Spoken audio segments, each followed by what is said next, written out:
Picture the sky over a quiet village, grey with the promise of rain. Clouds gather slowly, the way they always do, soft and heavy and full of water, gathered from oceans far away. Then the rain begins to fall, but it is not clear, it is not silver or pale grey. It is red, thick, and dark, like something poured from a wound in the clouds themselves. This has happened, not once, but many times, in many places, across many centuries. Rain has fallen red in India. Snow has fallen pink in the Alps. Hail has come down yellow in parts of Europe, and black rain has darkened streets after certain storms. Each time, the people who watched it fall must have felt the same small shiver, the same sense that something in the order of the sky had quietly slipped. Let your mind rise now, above the rooftops, above the tree line, up into the grey belly of the clouds themselves. From up here, a rainstorm is just water, lifted from rivers and seas, carried on the wind, and returned to the earth. It seems so simple from this height, but somewhere inside that grey mass, tiny things are riding along, hidden passengers too small to see. Dust, pollen, tiny living cells, ash from a fire 1,000 miles away. The clouds do not just carry water, they carry pieces of the whole world, mixed and lifted and let fall again in places that never asked for them. Before we go further, the planet has a new quiet wonder to share every night. If you'd like one waiting for you each evening, subscribe and let it come to you. Some of what colors the rain is well understood. Dust picked up from a desert can travel for days on high winds before falling as red-tinted rain on a distant coastline. Ash from wildfires can turn falling water grey or black. These are known, traceable, explainable events. But not every colored rain has such a tidy answer. Some events, when studied closely under a microscope, reveal particles that scientists still cannot fully identify. Living cells with no clear source, structures that behave almost like biology, yet do not match anything already catalogued. The mystery is not whether colored rain happens, it clearly does, again and again, in every century we have records for. The mystery is whether one single explanation can account for all of it, or whether the sky has more than one way of turning red. Think of the scale of this question for a moment. Weather does not stay in one place.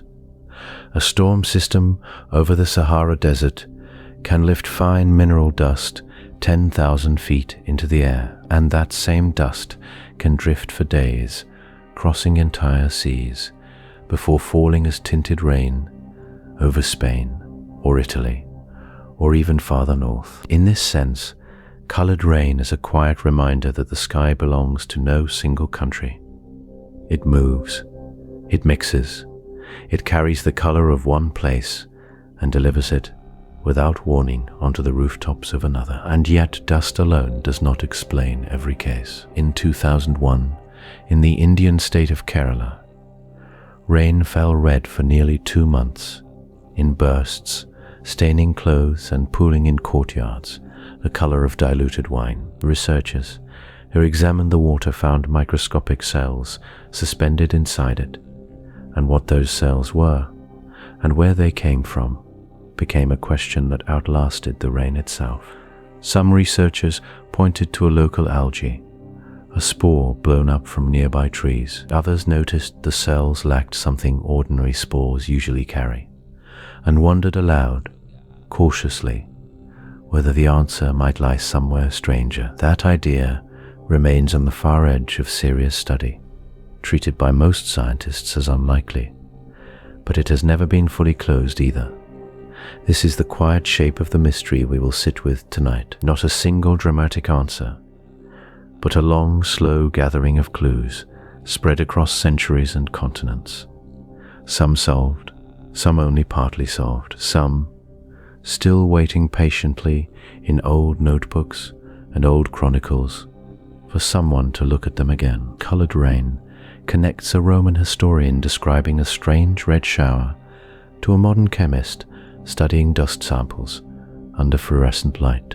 It connects a frightened medieval village to a research team in Kerala, peering through a microscope at cells they cannot quite name. Tonight, we will move slowly through this history, the way rain itself moves, gathering one drop of understanding at a time. We will look at old fears, old records, and modern data, without rushing toward a tidy conclusion, because the honest truth is that no such conclusion fully exists yet.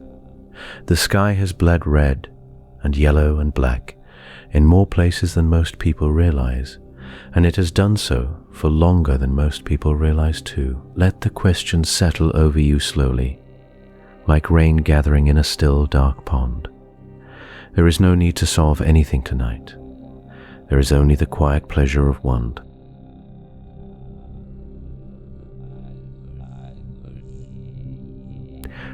Long before anyone owned a microscope, people watched rain fall red and thought of blood. It is a simple thing to imagine water is supposed to be clear. When it comes down tinted, thick or strange, the mind reaches for the nearest story that makes sense of it. For most of history, that story involved the sky itself, wounded or weeping, sending down something that looked far too much like the inside of a body. The old Roman writer, Pliny the Elder, who spent his life gathering reports of unusual weather, described showers of blood-colored rain in his own time, nearly 2,000 years ago. He was not alone in noticing this. Chronicles from ancient Greece, from medieval Europe, and from parts of Asia describe skies that opened and let fall something dark and red, something that stained cloth pooled on stones, and left entire villages unsettled by mourning. These were not isolated tales told once and forgotten.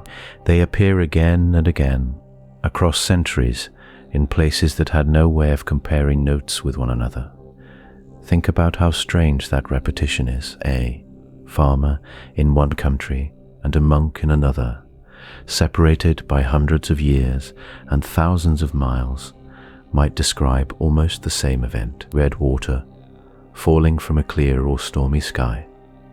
No explanation offered by anyone nearby, only the color, the fear, and the guesswork that followed. Some communities read it as an omen, a sign that war or plague was coming. Others folded it into religious belief, treating it as a message from somewhere beyond ordinary weather. Here is the plain question underneath all of this. Rain is just water falling from clouds.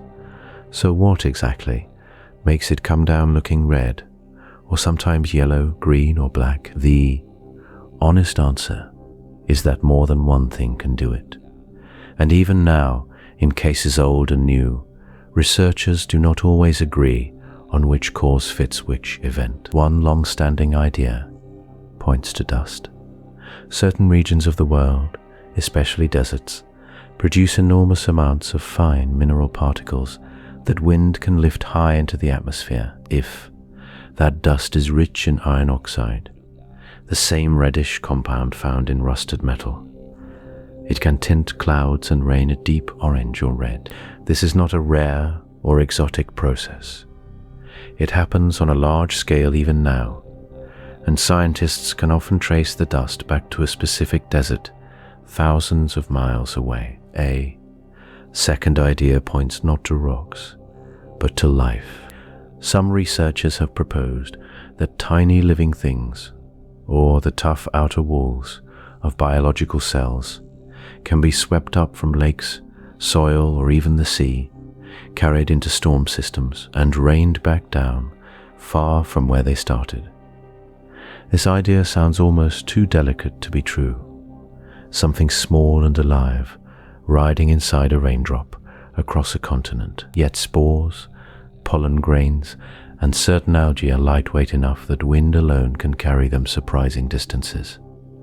And scientists have confirmed this happens with far less exotic material than blood. Neither explanation, dust, or biology needs to reach for anything supernatural. Both fit within ordinary physical processes already known to move small particles through the air. The harder question is which explanation applies to which historical case, especially the oldest ones, where no sample survives for a modern lab to study. A red rain from the year 1100 cannot be tested today. All that remains is a written account, a description of color and fear left by someone who had no framework for atmospheric chemistry and no reason to disbelieve their own eyes. This is where the mystery becomes less about any single storm and more about a pattern stretched across time. If the same basic event, water falling in an unnatural color, keeps appearing in unconnected cultures and centuries, something physical is very likely happening again and again. The open question is whether it is always the same something. Perhaps ancient red rains were desert dust, caught in a storm system and carried far past their point of origin. Perhaps some were biological, a bloom of algae or fungus lifted skyward by unusual wind. It is even possible that different centuries produced different causes, all landing under the same frightening description of blood falling from the sky. What stays constant across all of it is the human reaction, or unease, and a deep need to explain the unexplainable. Long before anyone could test a raindrop under glass, people were already asking the very question this episode still holds open tonight. Something falls from the sky, colored in a way it should not be, and the story of why still has more than one possible ending.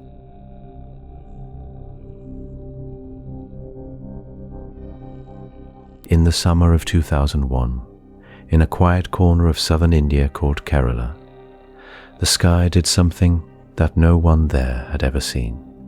Rain fell in bright, unmistakable red. It came in bursts over many weeks, from late July into September. Some drops stained clothing left out to dry. Some pooled in bright pink puddles on stone steps and tin roofs. People wiped their faces and found their hands stained faintly rose. It looked, to many who saw it, like something close to blood falling from a clear morning sky. The rain did not fall everywhere at once. It came down in patches, sometimes over a single village, sometimes across a wider stretch of the state. Reports gathered slowly, the way word travels in small farming towns before it reaches a capital city. Farmers spoke of red water gathering in clay pots. Children remembered the strange color soaking into the dust of a dirt road. For those who lived through it, the summer of red rain became a story told again and again, the kind of story neighbors repeat to each other for years. Word reached scientists in Kerala's own research institutions before it reached the wider world. Local researchers began collecting samples almost right away, catching the colored water in clean containers and looking at it under simple lab microscopes. What they found only deepened the puzzle. The red color did not come from dissolved minerals or dye. It came from countless tiny particles suspended in the water, particles too small to see with the naked eye, but easy to spot once magnified under the microscope. Those particles looked less like dust and more like something with a shape, something with structure. They had thick walls and rounded forms, and under stronger magnification, some seemed to show the faint outlines of what looked like cell walls. This detail changed the whole tone of the investigation. Dust is inert. Cells, if that is truly what these were, raise a very different kind of question. Could living things, or the tough outer shells of living things, really fall from a sky over an entire region for weeks at a time? One early idea came from a pair of researchers who suggested the particles might be biological in a striking way, floating spores of algae blown up into the clouds and carried down again in rain. Their proposal went further than most scientists were comfortable following, hinting that the material might have origins beyond ordinary local biology, though this stronger claim drew heavy skepticism from the wider research community. Even the more modest version of the idea, that local algae spores had simply been lifted by wind and mixed into rain clouds, needed testing before anyone could treat it as settled. Other researchers looked at the same red particles and reached for a more familiar explanation. Kerala sits near ancient rock formations and lateritic soil, a reddish, iron-rich earth common across parts of southern India. Strong winds and disturbed soil can lift fine mineral dust into the air, and iron oxide, the same compound that gives rust its color, can tint water a deep red. Under this view, the Kerala rain might be a dramatic but explainable case of dust suspension, no different in principle from dust storms that tint rain elsewhere in the world. Both explanations tried to account for the same simple, stubborn fact. Rain fell red again and again over a whole rainy season in a way that felt too persistent to be ordinary chance. Neither theory fully satisfied every researcher who studied the samples. Some found the particle shapes too regular and too organic looking to be plain mineral grains. Others found the biological explanation too tidy, too eager to declare living structure without more rigorous testing across independent labs. What makes Kerala's event so important to this longer history of colored rain is not that it was solved cleanly, it is that it was documented so closely, with real samples, real microscope images, and real published research, at a moment when modern tools could finally be pointed directly at a colored rain event as it happened. Earlier centuries left only written accounts of red or strange rain, passed down through old chronicles and travelers' letters. Kerala left physical evidence that scientists could hold, study, and argue over for years afterward. That argument continues today in a quieter form, tucked into scientific journals rather than village conversations. Was this algae, mineral dust, or something researchers have not yet fully classified? The people of Kerala simply watched their sky turn red and waited for it to end, the way people have watched strange skies for centuries before them. The rain eventually stopped. The full explanation, in the eyes of many scientists, has not.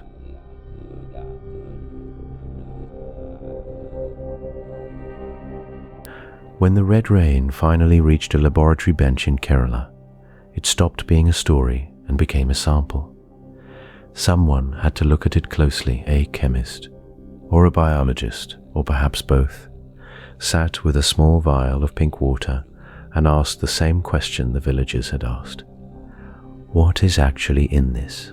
The answer, it turned out, would take years to settle, and in some ways it still has not fully settled. Under a simple light microscope, the red rain revealed tiny round particles, each one only about 10 microns across.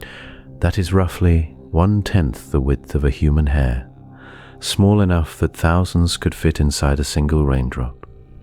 These particles were not dissolved in the water, like sugar in tea. They were solid, and they were suspended, drifting through the liquid like fine grains of colored sand. This detail mattered. It meant the color was not a stain from a gas or a dye. It was made of something, with a body, something with structure. Chemists ran the particles through a series of tests, checking for iron, checking for dust minerals, checking for anything that matched the reddish soils common to certain deserts. Some early results hinted at iron oxide, the same reddish compound that gives rusted metal its color and colors much of the soil in dry regions. Iron oxide would make a tidy answer. It falls from dust storms, it travels on wind, and it explains a great deal of colored precipitation elsewhere in the world. But other researchers pointed out a problem. The particles from Kerala did not fully dissolve in acid the way most mineral dust does. They behaved in some tests more like something organic. That single detail opened a much stranger door. If the particles were organic, they might be biological cells rather than mineral grains. Some scientists who studied the sample described structures resembling cell walls and a reddish pigment inside that could be extracted with certain solvents, similar to how pigment is drawn out of algae or fungal spores. This idea that living or once living cells had fallen from the sky was startling enough that a few researchers went further still, wondering aloud whether the cells might not be of ordinary earthly origin at all. It is a small, quiet echo of an old idea called panspermia, the notion that life, or the building blocks of life, might travel between worlds on comets, dust, or meteors, and rain down occasionally onto Earth's surface. Most scientists treat that possibility with real caution. It is not supported by strong evidence, and simpler explanations usually deserve the first look. Yet the odd chemistry of the Kerala particles kept the door open just enough for the question to linger. Other researchers offered a calmer, more grounded idea. Perhaps the red particles were simply spores from a common type of algae, one already known to live on tree bark and stone surfaces in that region. Algal spores can carry reddish pigments and, under the right conditions, heavy rain or wind might sweep enormous numbers of them into the air, where they mix with falling water and tint it the color of diluted blood. This explanation does not require anything exotic. It only requires local biology, wind, and timing. Supporters of this view note that similar pigmented spores have been found on nearby surfaces, which offers a plausible source close to home, rather than one carried across oceans or skies. Still, gaps remained. Some analyses could not fully confirm the spore identification. Others could not rule out a mixed sample, containing both mineral dust and biological material, arriving together by coincidence or connected in ways not yet understood. The truth may be layered, several different sources contributing to one strange color, rather than a single clean answer waiting to be found. What makes this small vial of pink water so interesting is how far its questions reach. If the particles are mineral, they connect this rain to distant deserts, to soil formed over thousands of years, carried by wind currents that circle the planet. If they are biological, they connect this rain to the quiet, unseen life clinging to bark and stone, swept upward by storms into clouds far above the ground. Either way, the drop of colored water in that vial is never truly local. It is a small piece of somewhere else, carried by the atmosphere's slow, patient circulation, landing gently on a rooftop in Kerala, waiting for someone curious enough to look closer. The full recipe of that red rain, mineral, biological, or both together, remains an open question even now, one still discussed quietly among researchers who study the sky's stranger moments.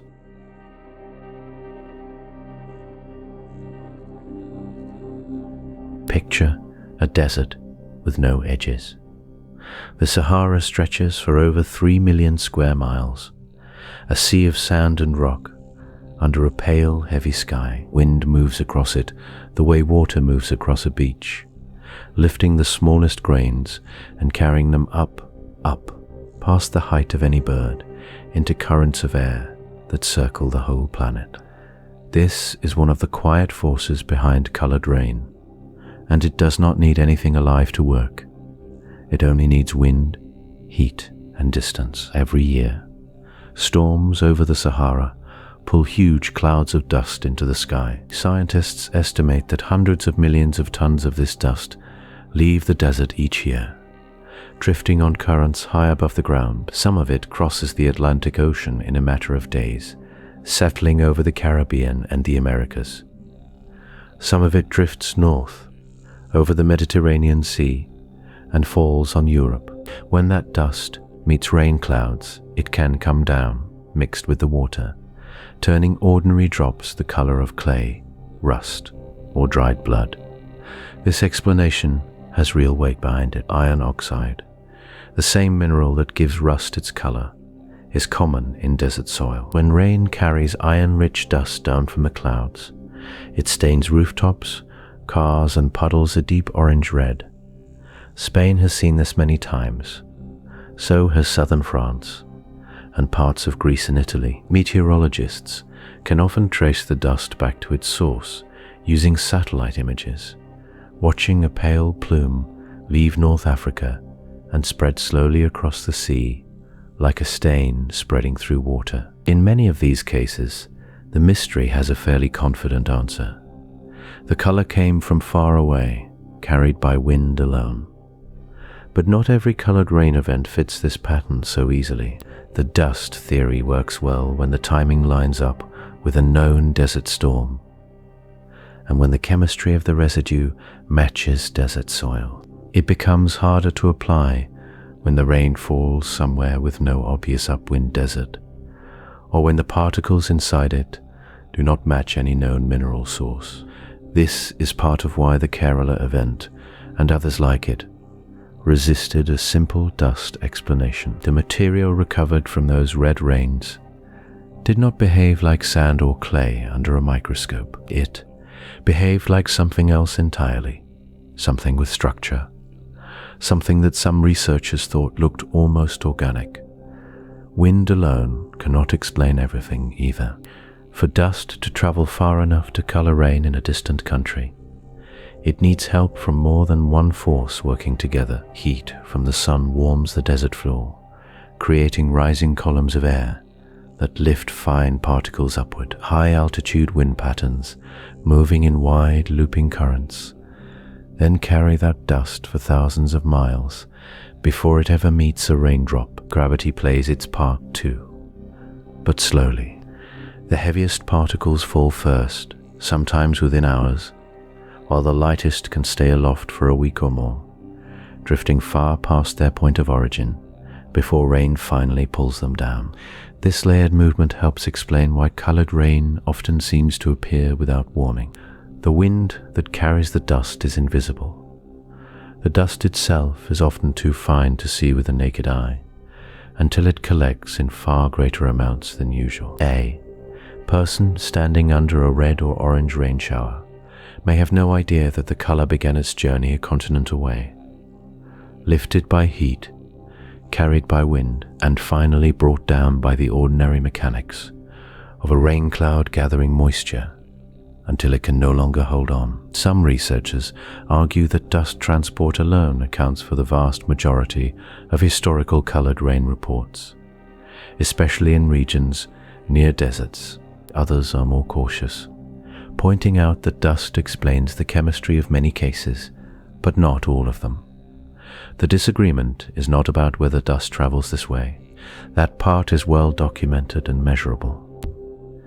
The disagreement is about whether every colored rain event can be folded into this one tidy explanation, or whether some cases carry a different signature entirely, one that dust and wind cannot fully account for. For now, distant dust remains one of the strongest and most well-supported theories in the story of colored rain.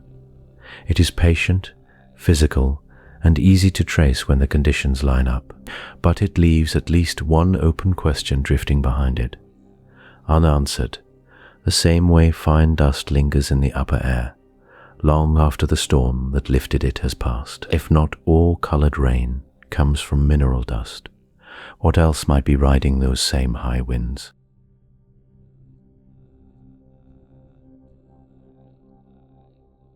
Let's return to Kerala, to those red drops falling from a clear July sky, to understand why some researchers looked past dust and towards something stranger. It helps to picture just how small the particles inside that rain really were. Each red cell found in the Kerala rainwater measured about 10 microns across. A micron is 1,000th of a millimeter. If you lined up 100 of these cells side by side, They would barely stretch across the width of a human hair. You could fit several thousand of them onto the head of a pin, with room left over. At that scale, the eye sees nothing at all. Only a microscope reveals the shape, the color, the strange thick wall around each one. Now picture the amount of rain that fell. Reports from the Kerala coast describe red rain falling on and off for nearly 2 months, from late July into September of 2001. Some estimates suggest tens of thousands of liters of colored water reached the ground during that stretch. Within that volume, researchers found cells numbering in the billions. A single bucket of the rainwater left to settle showed a visible red layer at the bottom, thick as a stain, made of nothing but these tiny particles stacked upon each other. Here is where the size of the mystery becomes hard to hold in the mind. For those particles to have colored so much rain across such a wide stretch of coastline, something had to lift an enormous number of them into the clouds. The clouds themselves sit several kilometers above the ground, some reaching heights of 10 kilometers or more. That is taller than Mount Everest. Whatever colored the Kerala rain, in whatever form it traveled, had to survive a trip through cold, thin, oxygen-poor air, far above where most living things exist. This is the detail that pulled some scientists toward an idea both simple and strange. Doctors Godfrey Louis and Santhosh Kumar, working at a college in India, proposed that the cells might be biological, and further, that they might not have originated on Earth at all. Their theory rested partly on the cell's tough outer wall and its unusual resistance to heat. In laboratory tests, some cells reportedly survived brief exposure to extreme temperatures, well past what most Earth microbes could tolerate. To the two researchers, this suggested cells built for a harsher environment than our own atmosphere. This idea connects to a much older hypothesis called panspermia, the notion that life, or the building blocks of life, might travel between worlds, carried on comets, dust, or debris drifting through space. It is a graceful idea, almost peaceful to imagine, tiny sealed capsules of life, riding silently across vast distances, landing quietly in the rain over a green coastline in southern India. But most atmospheric scientists respond to this idea with careful caution, not dismissal, exactly, but a request for stronger evidence. Extraordinary origins require extraordinary proof, and so far, that proof remains incomplete.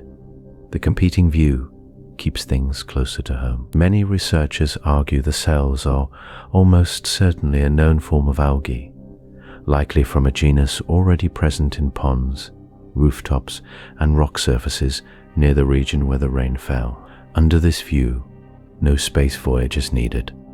A local burst of algae growth, followed by strong winds or a passing storm, could lift enormous numbers of cells into passing clouds. Later analysis, including genetic testing conducted years after the event, pointed toward a terrestrial algae species as the source. This explanation fits neatly into ordinary biology, without requiring anything from beyond the atmosphere. And yet the full picture never quite resolved. The heat resistance reported in early tests still puzzles some observers, since ordinary algae is not known to survive those conditions easily. Some scientists suspect measurement error or unusual local conditions. Others simply note that biology sometimes surprises us, and one unusual sample does not overturn established science, but it also does not vanish just because it is inconvenient. So we are left holding two versions of the same red rain. One version keeps the cells earthly, born from familiar life, lifted briefly into the sky. The other imagines a longer journey, one that stretches the imagination toward the space between worlds. Between these two, the true scale of the mystery reveals itself, not in the size of the cells, but in the size of the question they carry. Somewhere between a single drop of red rainwater and the outer edge of what biology allows. An unanswered question waits quietly, patient as falling rain.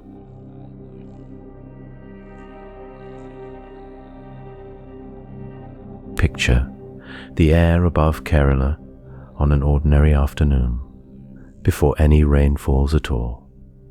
You cannot see it, but it is far from empty. Pollen drifts there, so small that thousands could rest on a single fingertip.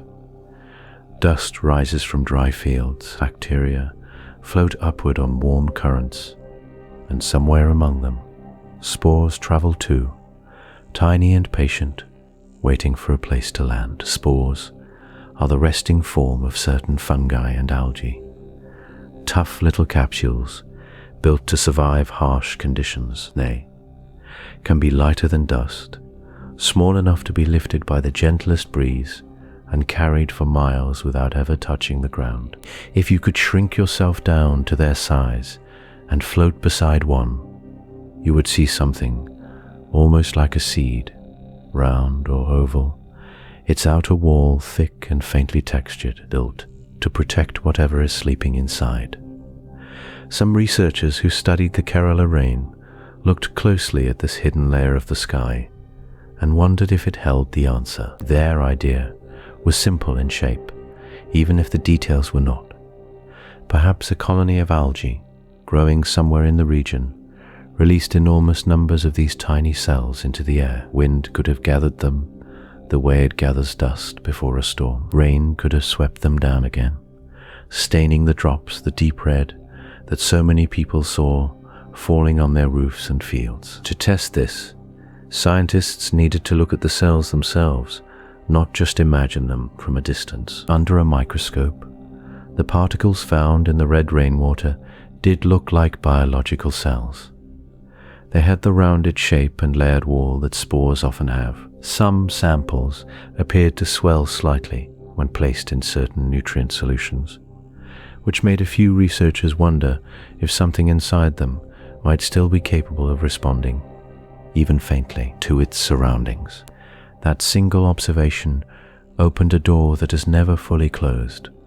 If the particles were truly alive, or even just recently alive, it would mean a surprising amount of biological material had been lifted into the atmosphere and carried across the landscape without breaking apart.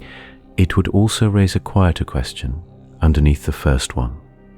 Where exactly did all that material come from? And why had no one identified a matching source nearby? Other scientists, working with the same red residue, reached a more cautious conclusion. They pointed out that dead cells, and even certain non-living particles, can sometimes take on shapes that look biological under a microscope. A collapsed structure, a mineral grain coated in organic residue, or a fragment of plant material can mimic the outline of a living spore surprisingly well. Chemical tests on the red particles found in Kerala showed a mix of elements, some consistent with biological life, others less clear. No one has definitively confirmed that the particles were reproducing, or that they were drawing energy the way living cells usually do. This is where the picture becomes genuinely uncertain, not because scientists have failed to look, but because the material itself resists easy answers. Spores are notoriously difficult to trace back to a single source once they've traveled any distance. The atmosphere does not label where anything comes from. A gust over one hillside and a gust over a distant valley can end up mixing invisibly, high above the ground, long before any rain begins to form. Picture that mixing zone for a moment, an unmarked border thousands of feet up, where local wind and dust and biology all blend without any clear seam. If tiny spores were part of what colored that Kerala rain, they may have started their journey from a source close by, from soil, from bark, from the surface of a leaf, and simply been carried upward by ordinary warm air rising off the land. There is nothing exotic required in that version of the story, only the quiet, ordinary process of small things drifting where wind takes them. And yet, the specific identity of those particles, whether they were a known algae, an unfamiliar fungal spore, or something not yet fully catalogued, has never been agreed upon by every team that studied the samples. Some analyses lean toward a known type of algae found in local ponds. Others leave the classification more open, describing the cells as unusual or simply unresolved. For now, the spores remain part of the story without becoming the full answer. They may explain the color, or they may only explain a fraction of it, mixed with something else still waiting to be understood. The sky, in this sense, keeps its own quiet records, and not every page has been read.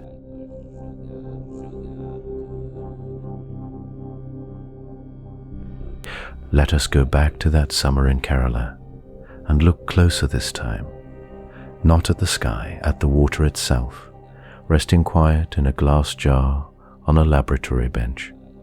Under a simple light microscope, the red rain of 2001 revealed something nobody expected: tiny round cells, reddish-brown, drifting in clusters like grains of rust, suspended in still water. They looked, to some who studied them, almost alive. A local researcher named Godfrey Lewis began looking closer than most. He noticed the cells had thick walls and a strange resistance to normal chemical tests. Regular algae, the kind that colors ponds and slow rivers green, usually breaks open easily under simple lab treatment. These cells did not break easily at all.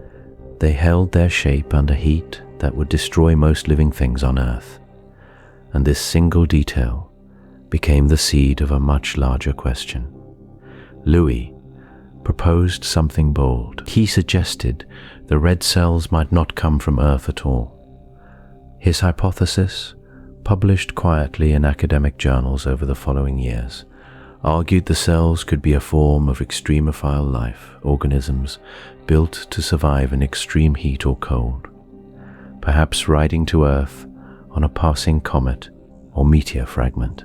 It is a version of an old idea called panspermia, the notion that life, or the building blocks of life, might travel between worlds on drifting space debris. Most atmospheric scientists remain skeptical, and their skepticism rests on solid ground. A red rain shower confined to one small region of India looks very different from a global seeding event. If space carried these cells to Earth, researchers asked, why did the color fall so narrowly over one state across a few weeks and nowhere else on the planet at the same time? A terrestrial source, something already living quietly in the local landscape, fits the pattern more simply. The strongest terrestrial candidate is a type of algae called Trentipolia, which grows unnoticed on tree bark, damp stone walls, and old rooftops across Kerala.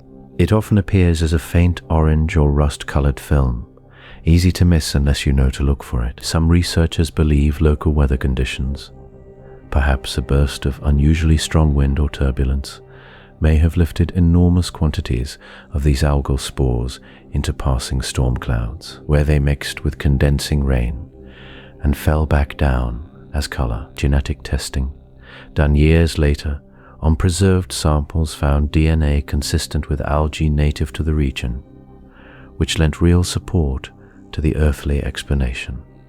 Yet even here the picture stays incomplete. Some analyses reported difficulty extracting DNA at all from certain samples, a result some scientists attribute to old, degraded material, and others still cite as an open thread worth further study. Science rarely closes a case with one clean test, and this is one of those instances where different studies, done years apart, have not fully agreed. What makes this section of the mystery different from questions about lifted desert dust is the matter of biology itself. Dust is inert. It travels, settles, and stays exactly what it always was: a mineral, a fragment of ancient rock.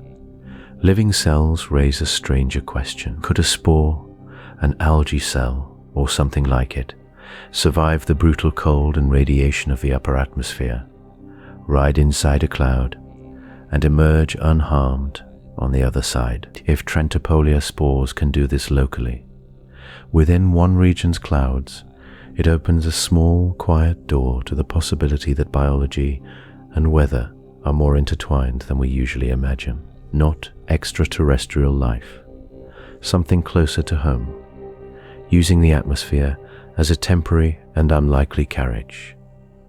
Even the humble explanation, in other words, holds its own kind of wonder. A living organism, small enough to ride inside a raindrop, lifted from a rooftop or a tree trunk into the clouds above a village, then returned gently to earth as color falling from the sky. Whether that account fully explains the Kerala event, or whether some part of the mystery still resists tidy resolution, remains debated among the small community of researchers who have studied it closely. No consensus paper has closed the question for good.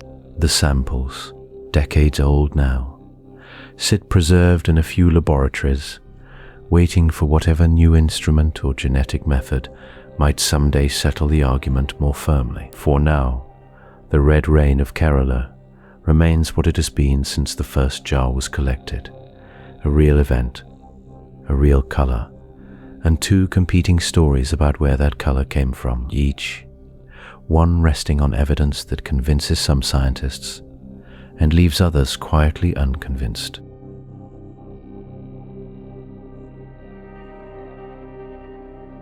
Picture the Sahara at dawn. Wind moves low across the dunes, lifting fine dust into the pale morning light. This happens almost every day, somewhere across that vast desert. Most of the dust falls back down within hours, settling again on sand that has held it for centuries. But some of it does not fall.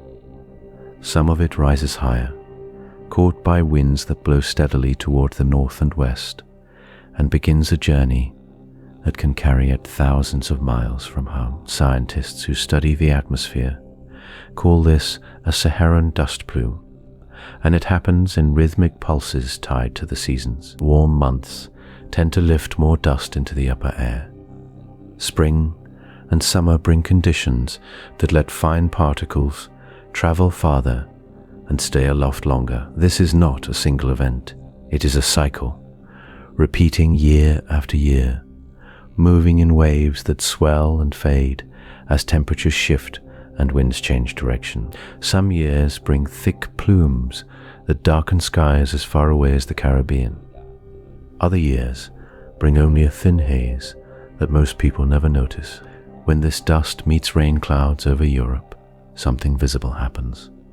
Water droplets in a cloud meet something to cling to, some small particle to gather around as they grow heavy enough to fall. Dust from the Sahara can provide exactly that.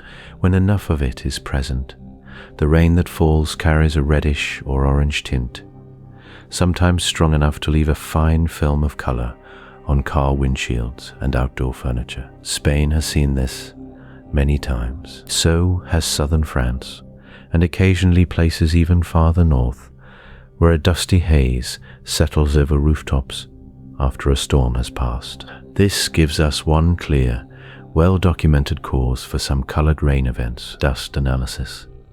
Under a microscope often reveals mineral grains consistent with North African soil, and satellite images can trace the plume's path across the ocean in the days before the rain fell. In these cases, the mystery resolves fairly cleanly. The color comes from rock, not life. It is old land, carried on wind, falling as color from the sky. But this clean explanation raises a quieter question of its own. If dust alone can tint the rain, why do some colored rain events show no dust signature at all? Kerala's red rain, the one we explored earlier in this evening's journey through the sky, showed almost no mineral content under analysis. Its color came from something else, something that behaved more like a living cell than a grain of sand. So the Saharan dust cycle, however well understood, cannot explain every red or orange rainfall recorded across history. It explains some, it leaves others standing apart, unresolved.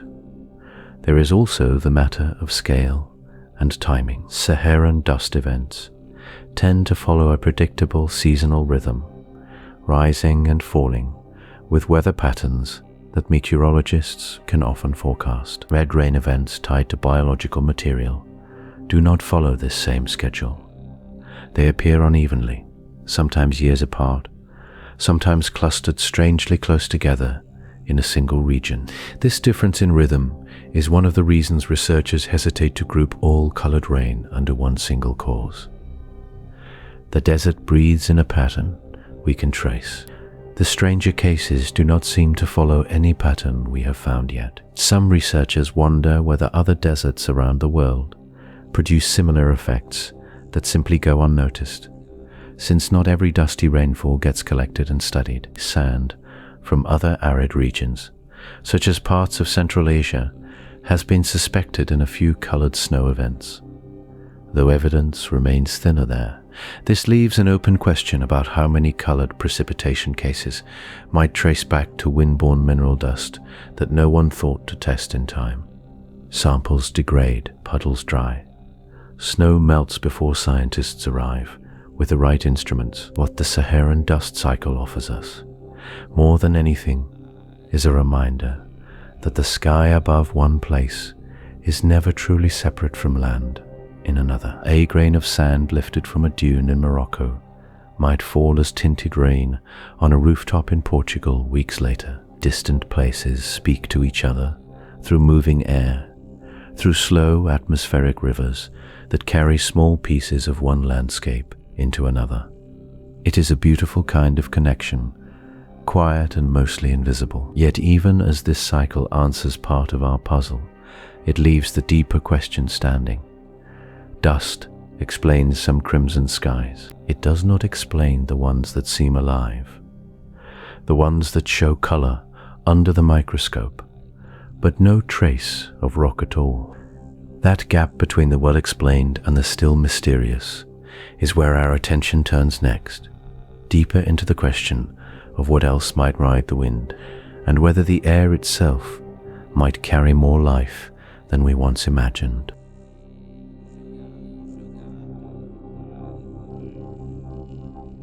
Rain does not always fall in shades of red.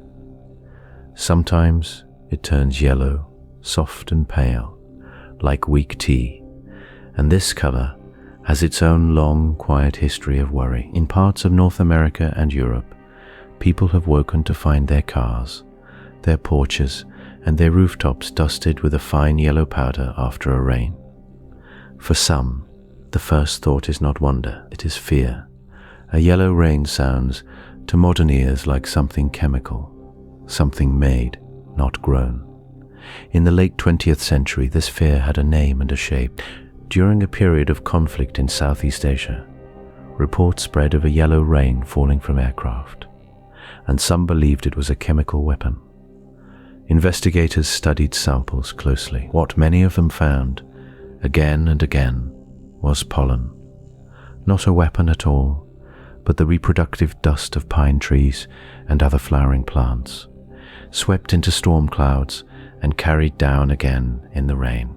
The debate over those specific historical reports remains contested among researchers to this day. And it is not the focus of this quiet channel, but the broader question it opened has stayed with atmospheric scientists ever since. Can something as ordinary as pollen truly explain every yellow rain event? Everywhere it has been seen, pine trees release pollen in staggering amounts each spring. A single tree can send millions of grains into the air, so light and small that they ride on the gentlest breeze. Under a microscope, pine pollen looks strange and beautiful, shaped like a tiny football with two round air sacs on either side, built by evolution to help it float. These little air sacs are not decoration. They let the grains stay aloft for long distances, sometimes drifting for many miles, before gravity or rain finally pulls them down. When a heavy pollen release lines up with the rainstorm, the water can pick up so much of this dust that puddles and ponds turn a hazy yellow-green, and thin films of it collect on still water like a soft, dusty skin. This explanation fits many, though perhaps not quite all, of the yellow rain reports gathered over the decades. Pollen season has a rhythm. It follows the calendar, tied to the blooming of specific trees in specific regions, so scientists can often check whether a yellow rain event lines up with known pollen counts nearby. In many cases, it does, and the match feels satisfying, almost tidy. A gust of wind, a stand of pines heavy with new growth, a storm cloud passing overhead at just the right moment, and a village wakes to yellow puddles with a simple, gentle cause. But not every case folds so neatly into this story. Some researchers point out that other yellow rains have contained sulfur compounds, industrial particles, or fine mineral dust with no trace of pollen at all. In these instances, the color seems to come from something else entirely, perhaps drifting smoke, perhaps airborne soil, perhaps a mixture no one has fully sorted out. This is one of the quiet lessons colored rain keeps teaching. The same visible clue, a tint in the water, can point toward more than one hidden cause, and scientists must look closely at each case rather than assume they already know the answer. There is something almost tender in imagining a forest breathing out its pollen each spring, invisible to the eye at ground level, only to be gathered by rising air and folded into distant clouds. The rain becomes a kind of messenger, carrying a small piece of a faraway woodland into someone's rain barrel or garden path. It is not so different in spirit from the Saharan dust drifting into Kerala's storms, or the algae theory proposed for that region's famous red rain. Each case suggests that clouds do not simply sit in isolation above a place. They reach outward, gathering small living and mineral fragments from wherever the wind has been, then release them somewhere else entirely. What remains open still is how often these neighboring explanations overlap in a single storm. Could a rain carry both pollen and dust at once, layering two separate stories into one colored puddle? Could some yellow rains hold traces of algae as well, blurring the line between the living and the mineral? Researchers who study these events admit that without a fresh sample, collected quickly and analyzed carefully, the true cause of any one-colored rain can be difficult to pin down with certainty. The color itself only marks the surface of a much deeper question, one that reaches into forests, deserts, and oceans, all at once, each contributing its own quiet ingredient to what falls from the sky above us.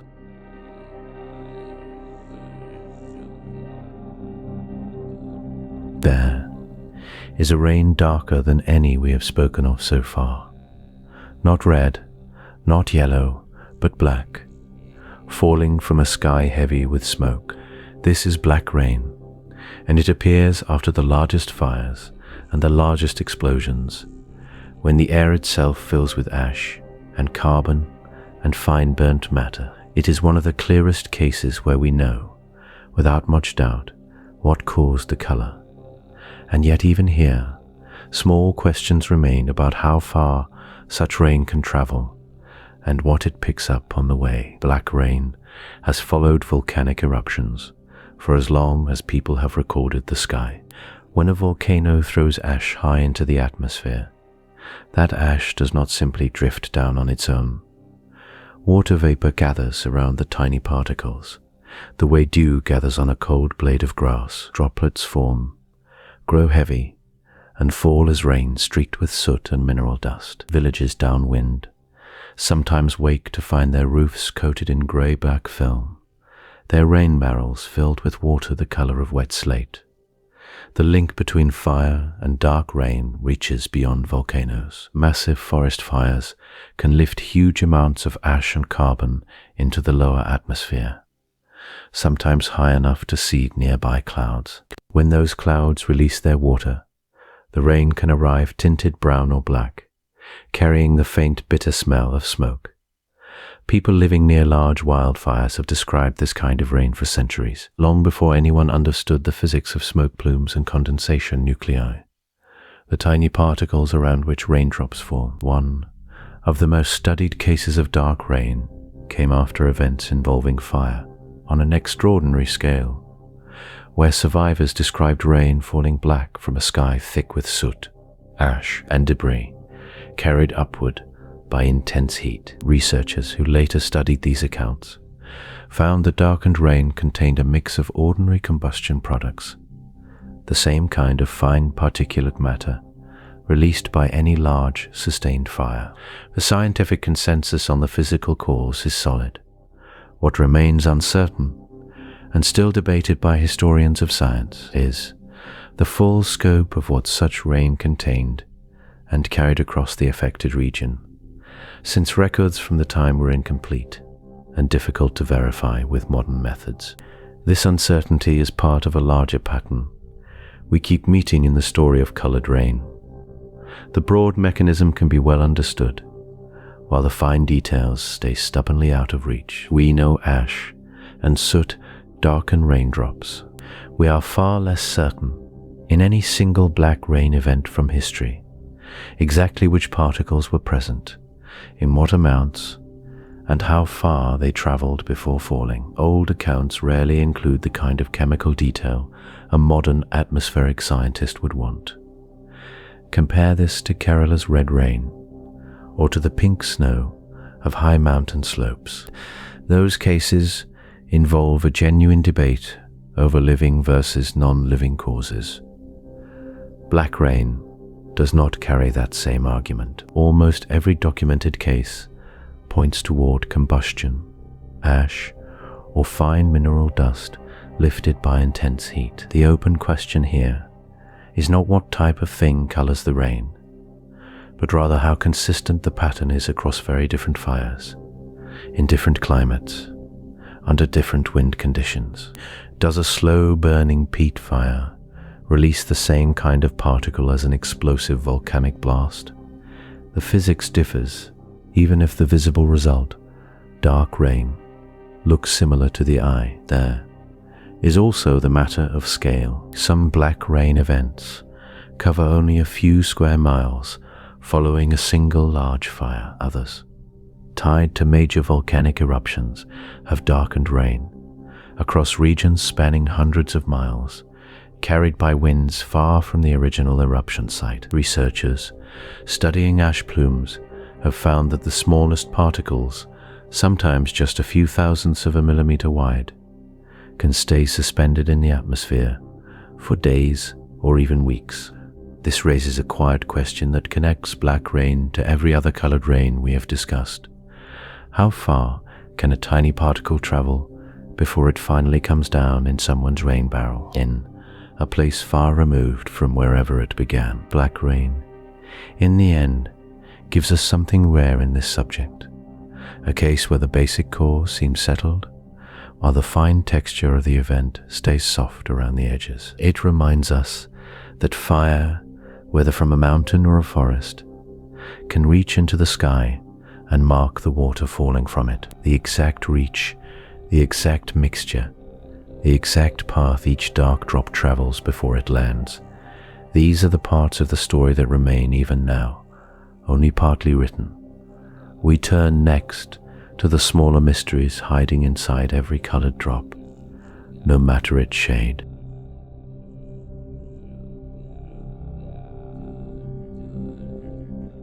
Let's slow down for a moment and look at a single drop of colored rain, close up the way a chemist might look at it.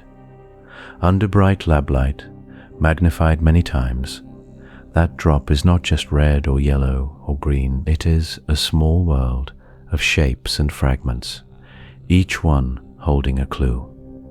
Picture a glass slide, catching one drop before it dries. A technician places it under a microscope and turns the focus knob slowly.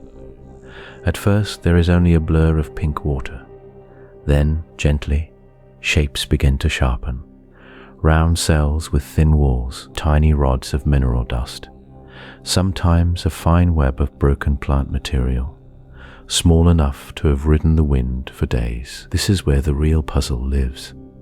Not in the color itself, but in what makes the color. Red rain can come from at least 3 very different sources, and each one leaves its own quiet signature. Iron-rich dust from a distant desert tints water with fine reddish clay, smooth and mineral under the lens. Algal spores, when present, look different entirely.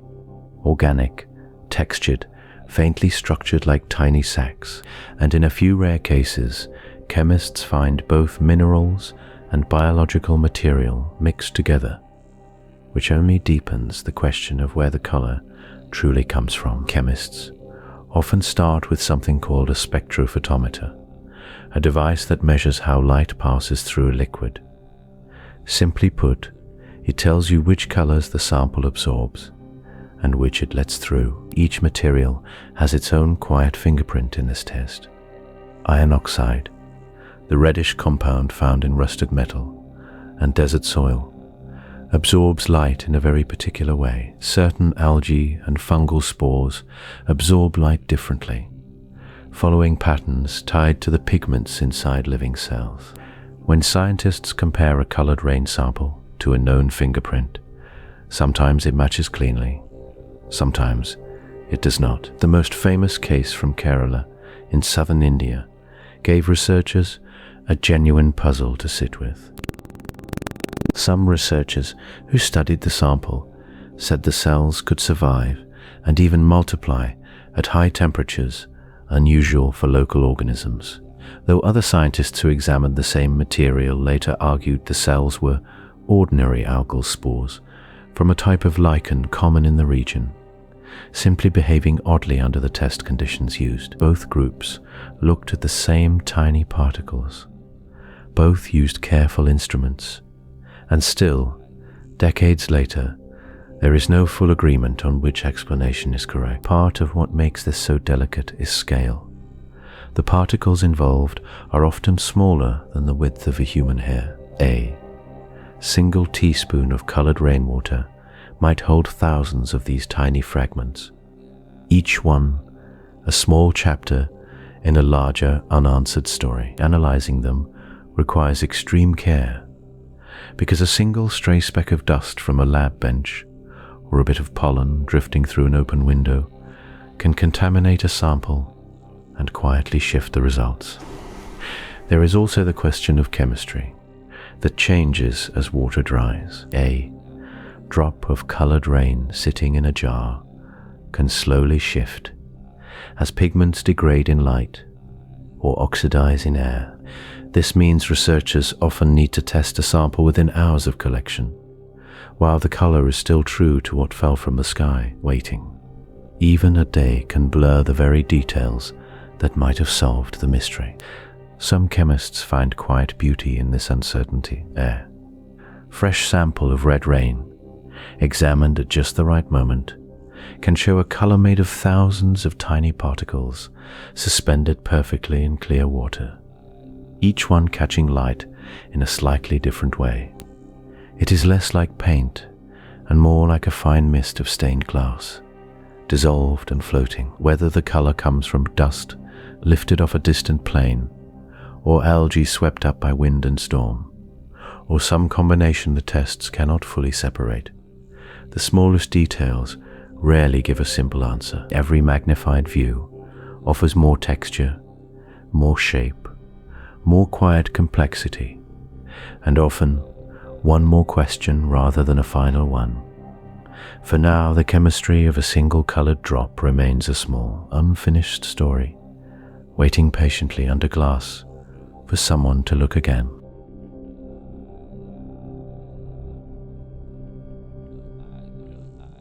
Long before there were labs to test a drop of rain, there were people writing down what they saw falling from the sky. Old chronicles, kept by monks, court scribes and travelers, mention rain the color of wine, rain that looked like milk, and rain that left red stains on stone. These records are scattered across centuries and continents, and they rarely agree on cause.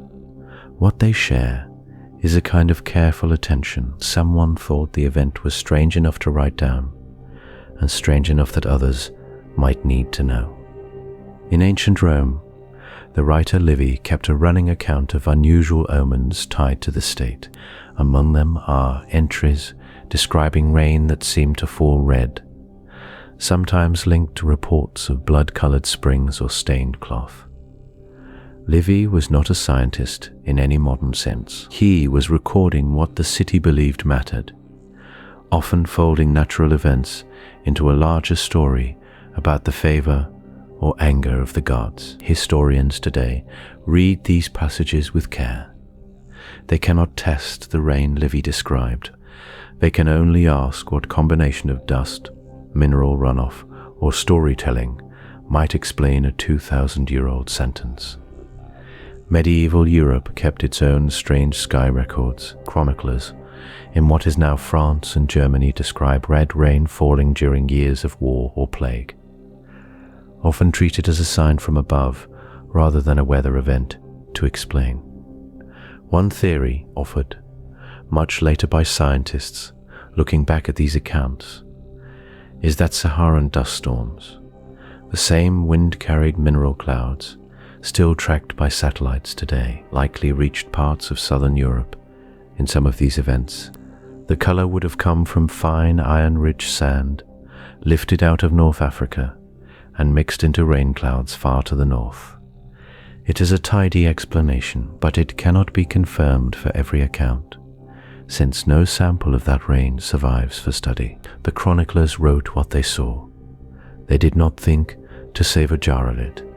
Sailors added their own layer to the record. Ship logs from several centuries mention colored rain and colored sea foam encountered far from land, sometimes linked to what we would now call algal blooms, sudden growths of tiny water plants that can tint the surface of the ocean red, green, or brown. A sailor watching red-tinted rain fall onto an already reddish sea might reasonably wonder if the two were connected. Some researchers today think certain historical sightings near coastlines may indeed trace back to marine algae lifted briefly into the air by storm winds. Others argue the timing in old logs is too vague to link rain and bloom with any confidence. The question sits unresolved in the margins of old maps. The real turning point in how colored rain was studied came slowly, not with a single discovery, but with the rise of the microscope and later basic chemical testing. By the 1800s, naturalists in parts of Europe had begun collecting colored rainfall in jars and looking at it under simple lenses. This was new. For the first time, someone could see that a red raindrop was not uniformly red like dye in water. It held tiny particles, grains, cells, fragments too small to name with the eye alone. The mistake many early observers made was assuming a single particle type explained every case. If pollen turned up in one sample, some assumed pollen must explain all yellow rain everywhere. If dust turned up in another, dust became the automatic answer for every red event that followed. It took decades of comparing samples from different countries to realize the truth was less tidy. Different colored rains in different places often had different causes entirely. This slow shift from omen to specimen marks one of the quiet turning points in the story. Rain stopped being only a message from the sky and became something a person could scoop into a container and study under glass. The Chronicles did not disappear though. They remained useful, oddly enough, as a long record of frequency and location that modern researchers still consult when trying to map how often colored rain has occurred across history. What changed was the willingness to ask a physical question rather than settle for a symbolic one. Even now, some of the oldest accounts resist any tidy modern explanation. We can guess at Saharan dust, or algae, or volcanic ash drifting in from some forgotten eruption.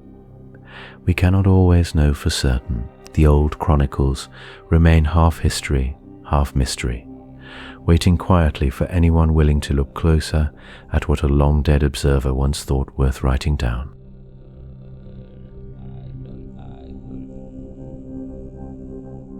In the year 1360, in a small town in what is now France, a chronicler wrote of rain that fell red as wine. He was not writing poetry. He believed he was recording a warning.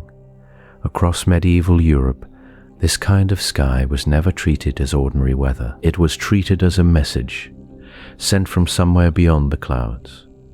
Think about what that must have felt like. No satellites, no weather balloons, no way to know that a dust storm might be spinning across a continent far away. A farmer looks up, sees rain the color of blood falling onto his fields, and has only one place to turn for an answer. He turns to the church, or to the stars, or to old stories passed down about the wrath of something unseen. The rain becomes an omen because there is nothing else it can become. These accounts are strange in a different way than we might expect. They are not rare. Chroniclers across centuries and across countries wrote about colored rain with a kind of weary familiarity, as though it were a known, if unwelcome, visitor. Some described red rain before battles or plagues, weaving the color into a larger story of coming disaster. Others noted it more plainly, almost like a weather report, simply stating that the rain came down, strange, and left again. This second kind of account is often more useful to modern researchers because it holds less interpretation and more plain description. Here is where the surprise sits. Many of these medieval red rain events likely have the same root cause we still point to today. Fine mineral dust carried on high winds from deserts far away, mixing into raindrops as they fall. Saharan dust does not respect borders or centuries. It behaved the same way in the 1300s as it does now, drifting north on strong air currents and settling onto European skies. The chemistry has not changed. What has changed is only the explanation people reach for. But not every case fits so neatly. Some medieval accounts describe rain that stayed colored long after landing, pooling in ditches and puddles with a strange thickness to it, more like a stain than a wash of dust. Others mention colors beyond red, greenish, or yellowish tints that dust alone does not easily explain. Whether these are exaggerations, poetic flourishes, or genuine chemical differences remains an open question. Old records rarely include a sample we can test. We are left reading centuries-old ink and guessing what the sky actually held. One quietly strange detail is how consistent the fear response was, regardless of geography. Communities in different countries, speaking different languages, unaware of each other's records, reached for similar frightened explanations. Some historians find this pattern comforting in its own way. It suggests a shared human instinct, not a shared supernatural cause. When the natural world does something visually startling and chemically invisible to the naked eye, people build a story to hold the space where an explanation should be. There is also the question of how these events got passed down at all. Chroniclers were often monks, and their records mixed weather with theology in ways that make modern scientific reading tricky. A red rain event might be mentioned in the same paragraph as a comet, an eclipse, or an unusual birth, all treated as signs of the same unsettled sky. Pulling a genuine atmospheric event out of that context takes careful, patient work. Some historians believe many omens in old texts describe real, physical events with invented meaning layered on top. Others caution that some accounts may be entirely symbolic, describing nothing that actually fell from the sky at all. What makes this period genuinely surprising is not the fear itself, but how well some of the physical descriptions hold up against modern atmospheric science. A chronicler with no knowledge of deserts or wind patterns still managed to describe something that matches what we now understand about long-distance dust transport. That kind of accidental accuracy is rare and worth sitting with quietly. It suggests the sky has been performing this same trick for a very long time, largely unnoticed and unexplained by the people watching it happen. The open question that remains is less about the mechanism and more about the record itself. How many medieval accounts describe true dust events, and how many describe something else we can no longer identify from the page? We may never fully separate observation from belief in these old chronicles. For now, the strange red rains of the medieval world sit exactly where we found them, half explained, half wondered about, waiting quietly in old ink for a fuller answer that may never fully arrive.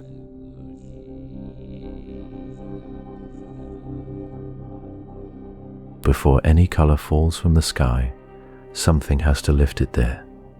Rain does not simply pick up color on its way down. Most of the time, the color already exists high above the ground, carried by wind, waiting for a raindrop to catch it. To understand colored rain, it helps to think first about how anything small and light gets into the sky at all.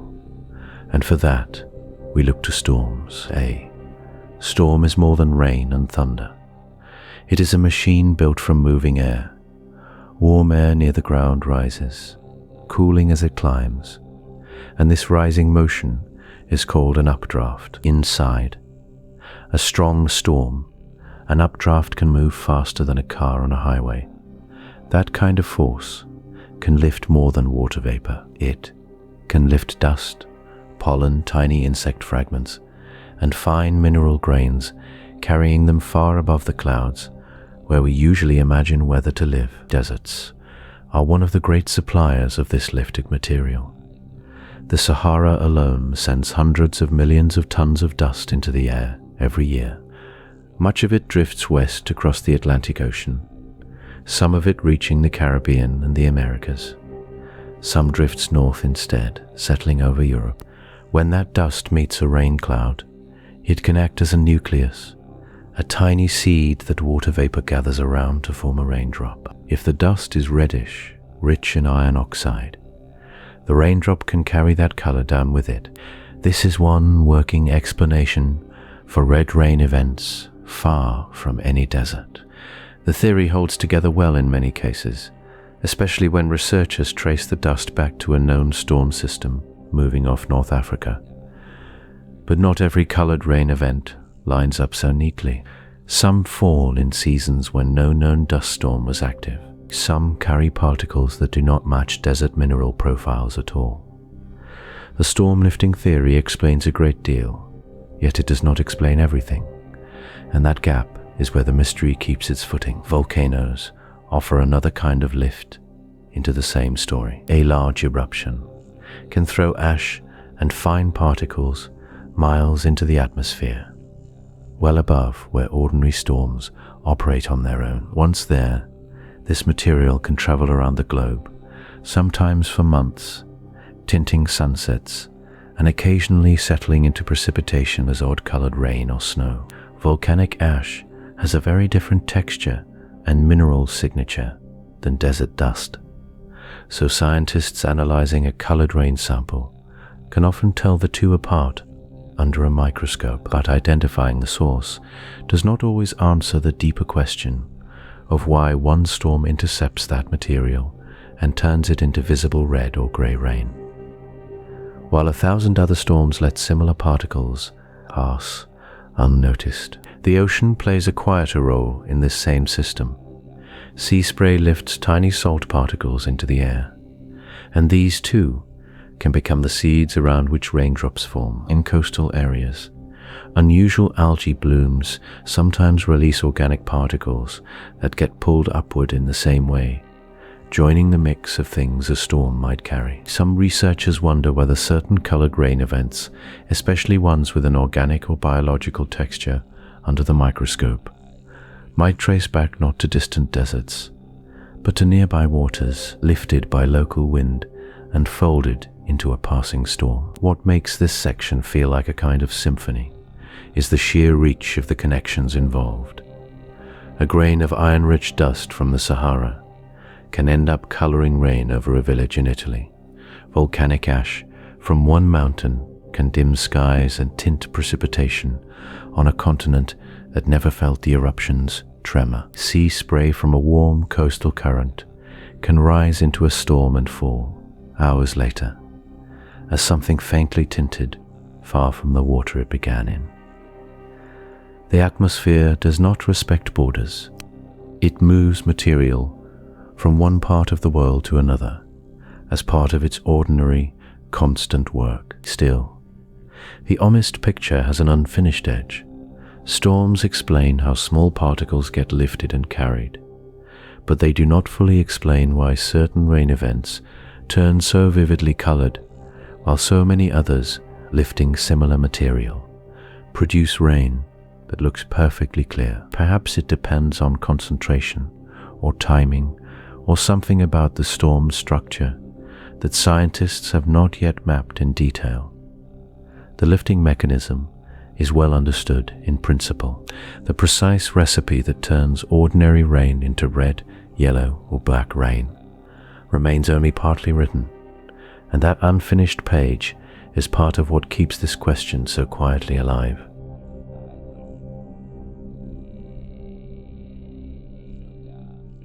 Some colored rain gets solved within days. A lab finds spores, or dust, or pollen, and the strange color has a name. But other cases stay open for years. Some never close at all. The samples get lost. The rain stops before anyone collects a jar of it. A village sees red water in the ditch. Someone snaps a photograph, and by the time a scientist arrives, the puddle has dried into a faint pink stain on the stone. Nothing is left to test. The moment has already slipped past, the way most weather does, leaving only memory and a little residue behind. This is one of the quiet difficulties of studying colored rain. It rarely announces itself in advance. A dust storm over the Sahara can be tracked by a satellite days before it arrives over Europe, so scientists sometimes do get ready for that kind of event. But a sudden burst of local algae or a chimney soot catching a passing shower offers no such warning. The event is brief, the evidence is fragile, and once the water sinks into the ground, the chance to study it is gone. Even when samples are collected, the passage of time changes what can be learned from them. Biological material breaks down. Pigments fade. A sample stored for a decade before someone finally runs a new kind of test may no longer hold the same clues it once carried. This is part of why the Kerala red rain event of 2001 remains so valuable to researchers. Enough of it was gathered and preserved that scientists could keep returning to it years later, with better instruments and fresh questions. Most colored rain events never get that kind of patience. They happen once, briefly, and vanish. There is also the matter of records themselves. Ancient and medieval chronicles mention rains of blood, or milk, or strange colored dust. But the language of the past does not match the language of modern chemistry. A monk writing in the 12th century had no framework for particulate matter or wind-borne microorganisms. He wrote what he saw, filtered through the beliefs of his time. This means old accounts can point toward an event, but they can almost never confirm what caused it.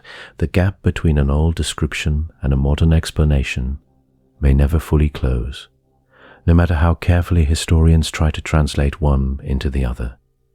Modern record-keeping has slowly gotten better. Satellite dust tracking, weather radar, and easier access to home laboratories mean more colored rain events are documented with real samples today than a century ago. Citizen scientists now sometimes collect and mail in unusual rainfall for testing, something that would have been unheard of decades earlier. This shift has quietly grown the pool of evidence available to atmospheric chemists. Yet, it has not erased the fundamental problem.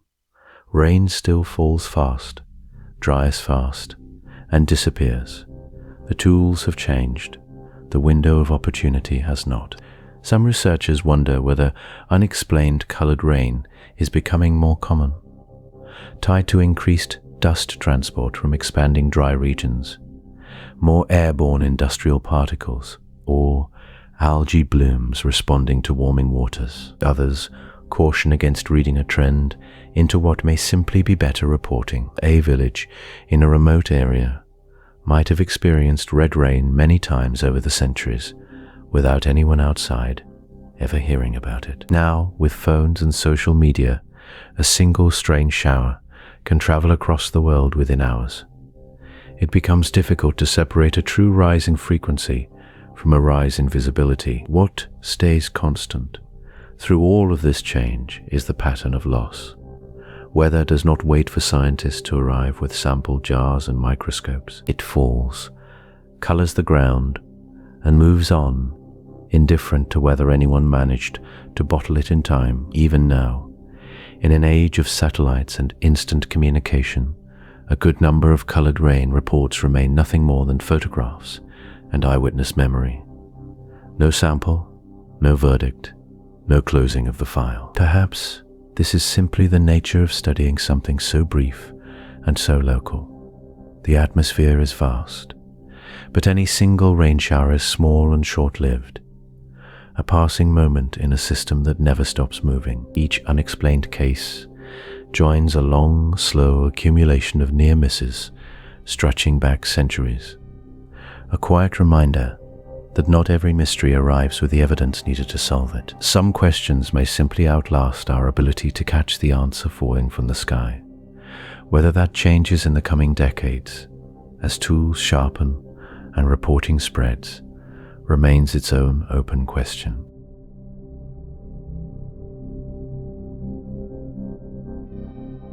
Let's think about light for a while, because color is really just light behaving in a certain way. And colored rain is one of the strangest places to watch that happen. When sunlight hits a raindrop, most of it passes through and bends slightly, which is why plain rain looks clear or silver against the sky. But when a raindrop carries something else inside it, a fleck of dust, a spore, a grain of colored mineral, the light does something different. It bounces off the surface of that hidden particle. It scatters at a new angle. It comes back out the other side changed. A drop that should have been clear becomes a tiny lens carrying a tint of red, or gold, or green, depending entirely on what it is holding. This is part of why colored rain events look so different from place to place, even when the underlying cause might be similar. In one region, sunlight passing through rain loaded with red Saharan dust can turn the sky itself faintly orange before a single drop even falls, the whole horizon glowing like the inside of a clay lamp. Villagers in parts of southern Europe have described skies like this for centuries, a strange rust-colored light settling over fields and rooftops in the hour before a storm. The rain that follows often looks muddy red, almost like diluted paint, because the dust is heavy enough to color the water directly, rather than just bending its light. Kerala's red rain, the one so many researchers still study, behaved a little differently. Witnesses did not describe a glowing sky beforehand. The color seemed to arrive suddenly, drop by drop, staining clothing and stonework a deep pink or red the moment it landed. Under a microscope, the particles inside those drops were not mineral grains at all, but round biological cells. and cells scatter and absorb light in their own particular way. Their pigment can look almost maroon in bulk, almost like watered wine, which is part of why the story spread so quickly through households that had never seen anything like it. Yellow rain tells yet another story about light. Pollen grains are small and waxy, and when sunlight strikes a raindrop carrying pollen, the light tends to scatter in warmer, softer tones rather than the sharper red of dust or the deep tint of algae. Some communities in Europe and North America have reported yellow rain during spring pollen season, water pooling in gutters with a faint golden sheen, almost like weak tea. Researchers studying these events generally agree pollen explains most of them, though the sheer volume needed to visibly tint standing water still surprises people each time it happens. Snow adds its own layer to this question of light, because snow does not just carry color, it reflects and refracts it across a much larger surface. Pink or watermelon snow, found on certain mountain slopes and polar regions, gets its color from cold-tolerant algae living directly within the ice crystals. Sunlight reflecting off a snowfield already produces a blinding white glare, but when algae are present in enough density, that white shifts toward a soft rose, especially in early morning or late afternoon light, when the sun sits low and its rays travel through more atmosphere before reaching the ground. Photographs of these pink slopes look almost otherworldly, snowfields glowing faintly warm against a backdrop of pale glacial blue. Not every case fits neatly into these categories, and that is part of what keeps this mystery open.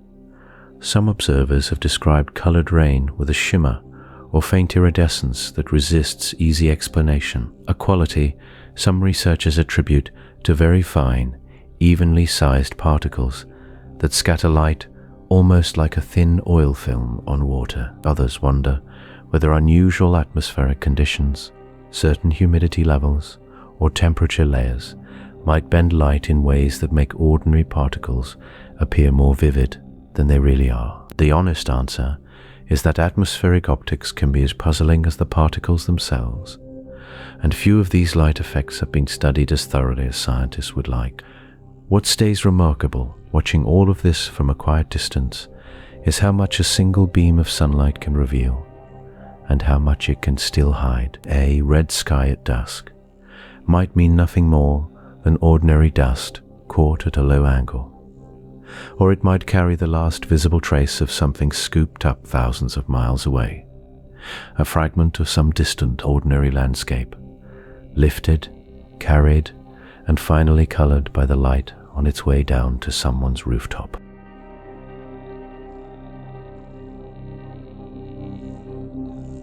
Picture a quiet laboratory, somewhere in Kerala, in the weeks after the red rain fell. The scientists there did not need thunder or wind to study what had happened. They needed something much smaller and much quieter, a sound too soft for human ears. They needed the faint tick and hum of a microscope's focus wheel, turning slowly over a single drop of water dried onto a glass slide. There is no roar in this part of the mystery, no rumble of shifting rock, no crack of ice. The search for an answer to colored rain often happens in near silence, under fluorescent light, with only the click of a camera shutter breaking the stillness. And yet, this quiet room held one of the strangest debates in modern atmospheric science. When the red rain samples were finally placed under high magnification, researchers found thousands of tiny reddish structures. Each one measured about 4 to 10 micrometers across, smaller than a grain of pollen under the lens. They looked like small spheres, some smooth, some pitted, some faintly glowing under certain light filters. The immediate question was simple to ask and hard to answer. Were these particles once alive? Some researchers who examined the cells reported that they resembled biological structures more than mineral ones. They noted internal contents that looked, under certain stains, like something separate from the outer wall, a detail sometimes associated with living cells. A few of these researchers suggested the particles might survive extreme heat, extreme cold, and even attempts to extract DNA in the usual way, since standard testing did not reveal genetic material inside them. This absence became one of the strangest sounds in this whole story. Not a sound at all, but a silence where scientists expected an answer to be. Other scientists, working with the same red powder, reached a different conclusion. They proposed the particles were spores from a locally growing algae called Trentopolia, a reddish organism often found on tree bark and stone in that region of India. Under a microscope, the shapes and sizes matched known algal spores closely enough to satisfy many in the field. If this explanation holds, the mystery becomes less about impossible biology and more about a strong wind event lifting local spores high enough to mix with rain clouds. That would still be a remarkable event, but a familiar one, grounded in known biology rather than open questions about extraterrestrial life.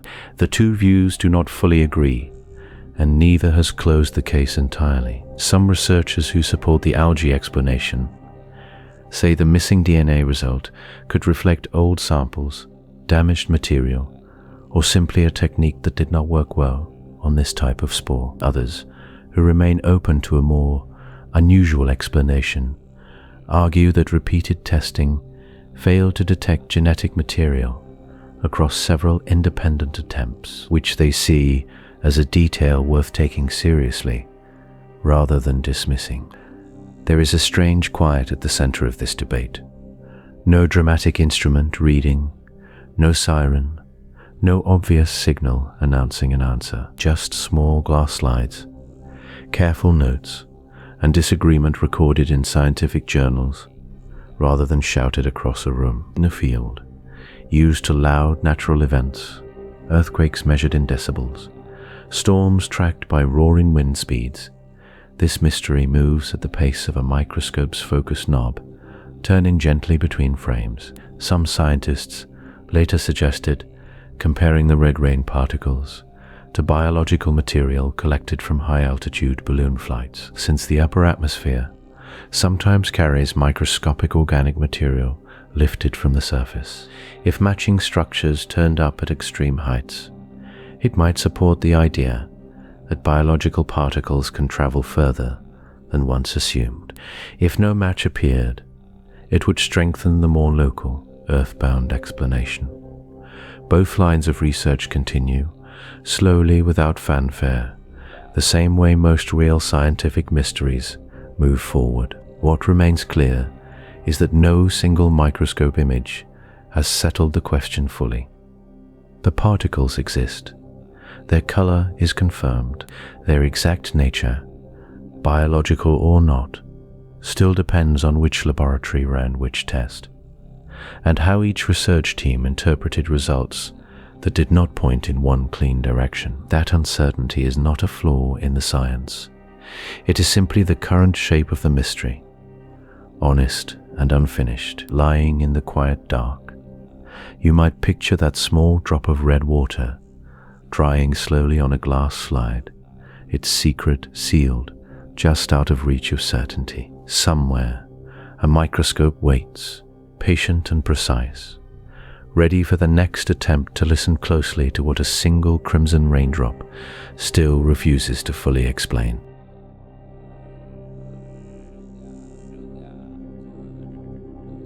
Picture a small village at dawn. The night rain has passed, and the air smells clean and cool, but the puddles in the road are not clear. They are red, deep and quiet, like something poured from a jar. This has happened many times across history, in many places, and each time the numbers behind the event tell their own strange story. Think first about scale. A single red rain event might drop only a thin film of colored water, maybe a few tenths of a millimeter of solid material spread across a whole region. That sounds small, but spread that thinness across even 1 square kilometer, and the total mass of particles involved can reach hundreds of kilograms. Spread it across the thousands of square kilometers some events have covered, and the number climbs into tons. Somewhere, something moved a great deal of material through the sky without anyone seeing it happen. Now think about size at the other end of the scale, the size of the particles themselves. Many red rain samples contain cells or grains only a few micrometers wide, smaller than the width of a human hair. A micrometer is 1,000th of a millimeter, so small that thousands could fit on the head of a pin. Particles this tiny behave less like falling stones and more like floating dust. They can ride air currents for days. They resist gravity far longer than we might expect, because at that size, air resistance matters more than weight. This is where a simple piece of physics becomes oddly beautiful. The rate at which a particle falls through air depends on its size in a very specific way. Small particles fall slowly, and the relationship is not simple division.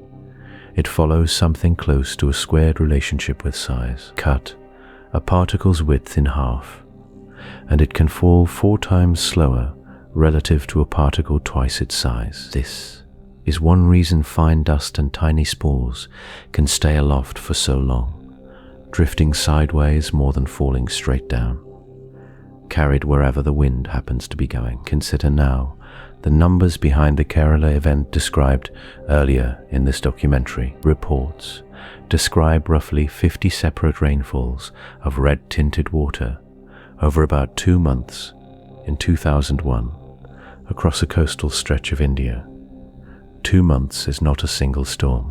It is a sustained pattern, repeating again and again, which is part of why the event drew so much attention from scientists trying to explain it. A one-time red rain might be a fluke of local dust.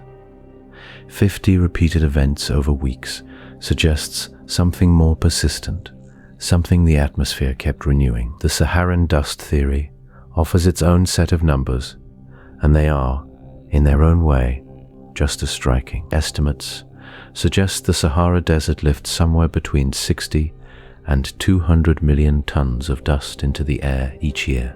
Some portion of that dust travels enormous distances, sometimes 3,000 miles or more, crossing entire oceans before it settles. A grain of Saharan sand that colors rain over southern Europe may have begun its journey a week earlier and a continent away. The wind, in this sense, behaves like a very patient courier, moving small parcels of material across distances too large for most of us to picture easily. None of these numbers, on their own, prove which theory explains any single event of colored rain. A fall-rate calculation can show that tiny particles stay airborne a long time, but it cannot say whether those particles were algae, spores, or wind-blown dust. A dust transport estimate can show the Sahara moves enormous tonnage each year, but it cannot rule out a biological source contributing at the same time, or account for events far from any desert. The mathematics describes what is physically possible. It does not settle which possibility actually happened in Kerala, or in the many older, less studied cases scattered through history. What the numbers do offer is a sense of proportion, a way of feeling the size of the mystery rather than solving it. A handful of dust too small to see, falling slowly enough to cross a continent, arriving finally as a red stain in a village puddle. The scale of it, from micrometers to millions of tons, from single storms to months of repeated falls, gives the mystery its shape without giving it its answer. The village wakes to red water in the road, and somewhere in that thin colored film sits a quiet arithmetic of wind, weight, and time, patient enough to cross oceans, small enough to escape a simple explanation.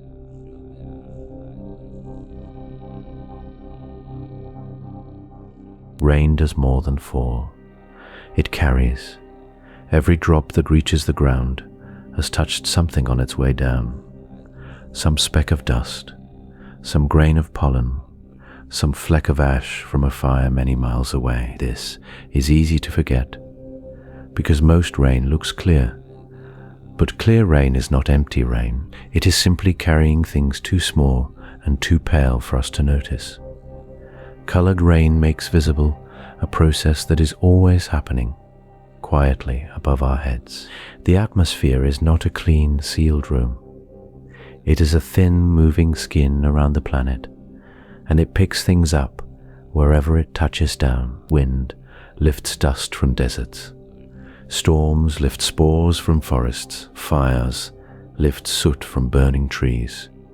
All of it rises, drifts, and eventually falls back into some cloud, where it becomes a seed for a raindrop to form around. Every colored rain event at its heart is a story about something that was picked up somewhere and set down somewhere else. This is part of what makes the mystery of colored rain feel bigger than a single strange sky. It points to how connected distant places really are, through nothing but moving air.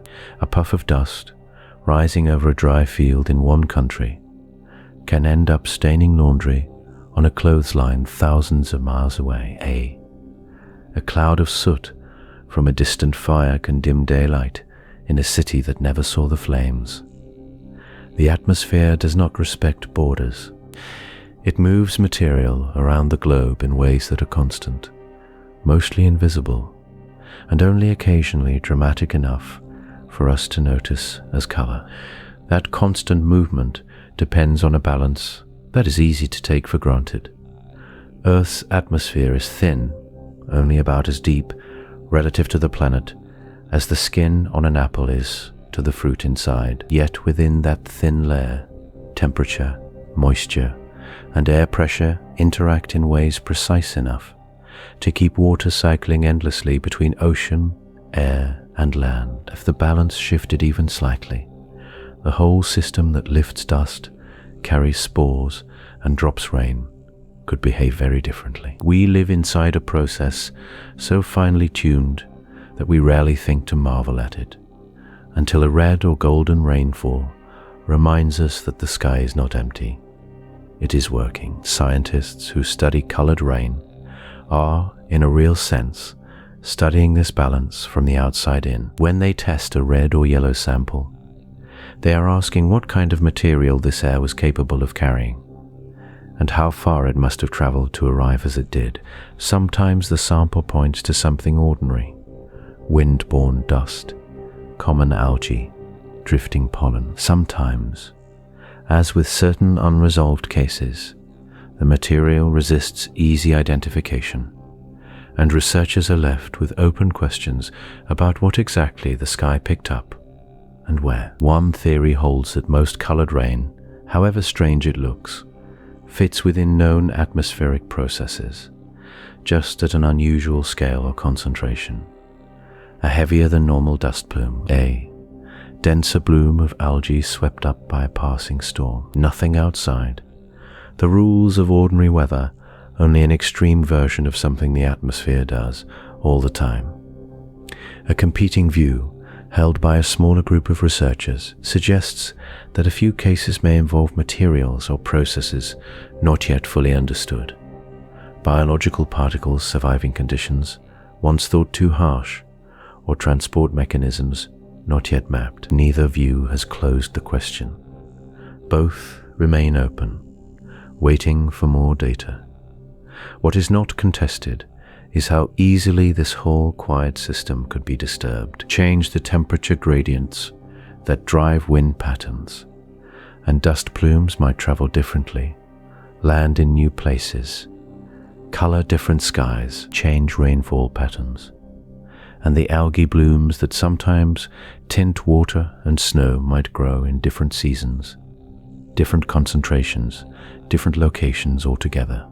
The system that gives us colored rain is the same fragile system that gives us all rain, all weather, all the moisture that reaches our crops and rivers. It is remarkable, when you sit with it, that any of this holds together as steadily as it does. Perhaps this is the quiet lesson. tucked inside a strange red sky. The atmosphere is not just a backdrop to our lives. It is an active moving system, thin and precise, constantly lifting and dropping the material of one landscape onto another. Colored rain is simply the moment this hidden work becomes visible, if only for a few strange hours, before the puddles fade and the sky goes back to looking empty again. Whether it fades because we understood it, or because it simply passed, is not always something we get to know.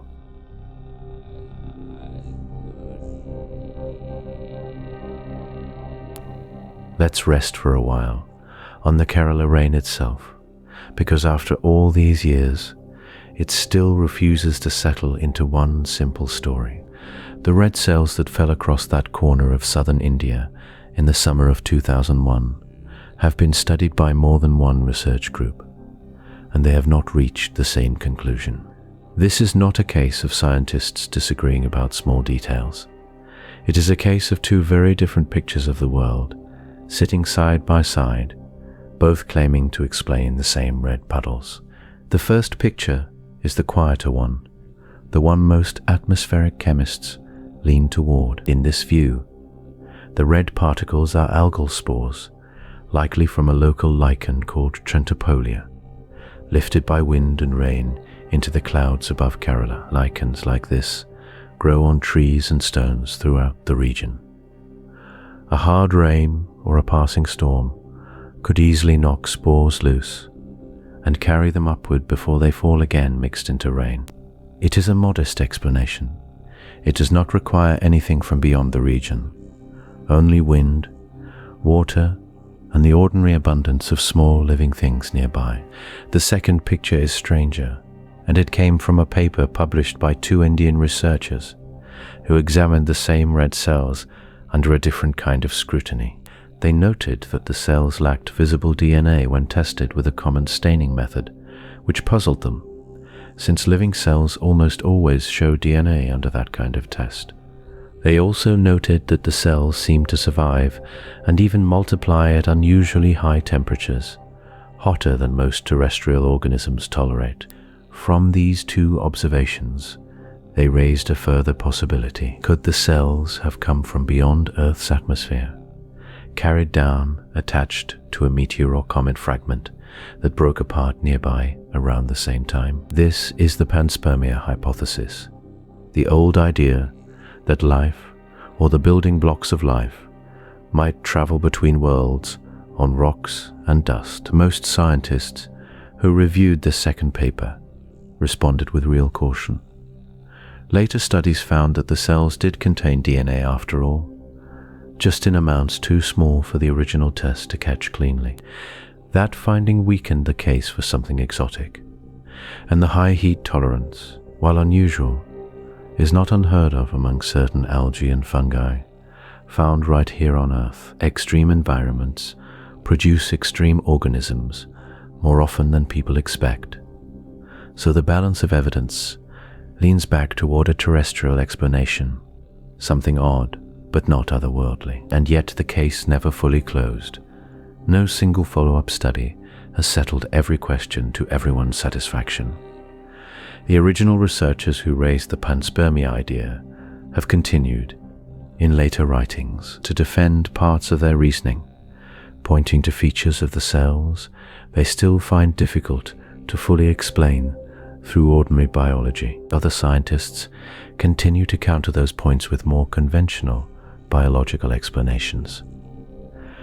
Both sides keep publishing. Neither has produced the kind of decisive, unambiguous evidence that would end the conversation outright.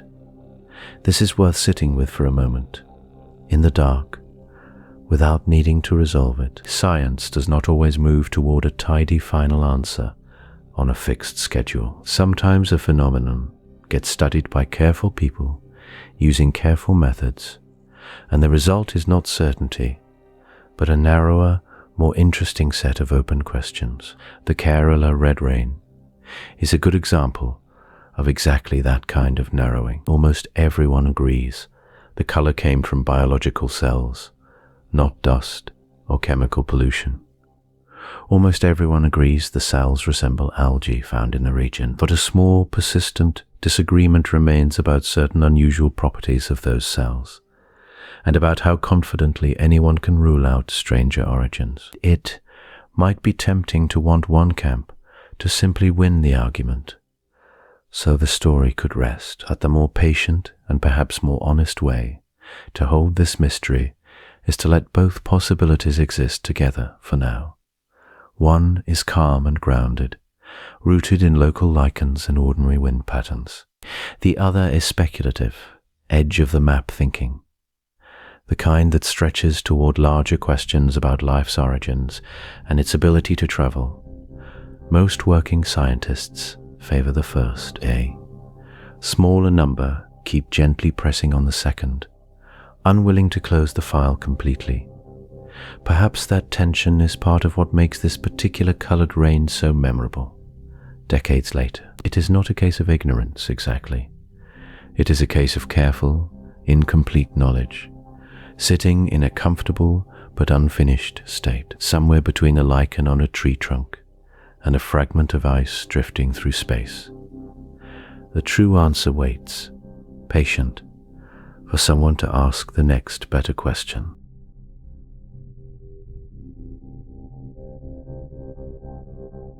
Somewhere ahead, in a future we cannot visit, the sky may still find ways to surprise the people standing under it. Let the mind drift there for a moment. Picture a future village centuries from now, waking to puddles the color of rust or wine. Would they feel the same quiet unease that older communities once felt? Or would they simply check a screen, get an answer in seconds, and move on with their day? That question sits at the center of tonight's wandering. Colored rain has always lived on a line between fear and curiosity. In the old world, a red sky or a red puddle could mean an omen, a warning, a sign from somewhere unseen. Today, most colored rain gets explained within days. A dust plume from a distant desert, a bloom of algae swept up by wind, a pollen cloud drifting farther than expected. The fear has faded, the wonder mostly has stayed, but the future is not fixed. Some atmospheric scientists wonder whether unusual precipitation events might become more common as deserts shift and expand under changing climate patterns. Dust storms could grow larger. Algae blooms could spread into new waters as ocean temperatures shift. If those changes happen, colored rain might stop being rare. It might become a regular, almost boring feature of certain seasons, the way a foggy morning is boring in some coastal towns. The mystery would not vanish. It would simply become weather. Other researchers see a different future, one where colored rain becomes rarer, not more common. If dust sources shrink, if landscapes stabilize, if fewer fine particles get lifted into the high atmosphere, the sky may quiet down. Fewer strange colors, fewer strange mornings. Under that view, the events we know now, Kerala's red rain, the yellow falls, the pink snow on old glaciers, might become historical curiosities, stories told the way we tell stories about medieval blood rain today, half memory, half myth, resting on old records. Nobody can say for certain which future is closer to the truth. That uncertainty is honest, not evasive. Weather systems are complex, shaped by ocean currents, air pressure, temperature, and countless small variables that shift from year to year. Predicting rare events decades ahead is difficult even for skilled climate scientists. The best they can offer is probability, not certainty. And probability, gentle as it sounds, still leaves room for wonder.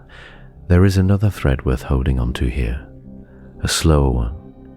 Some scientists study whether spores, pollen, or microbial life might travel farther and survive longer in the atmosphere as global wind patterns shift. If certain organisms can ride jet streams across oceans, Their reach might expand or contract over time, changing which places see colored rain and which places do not.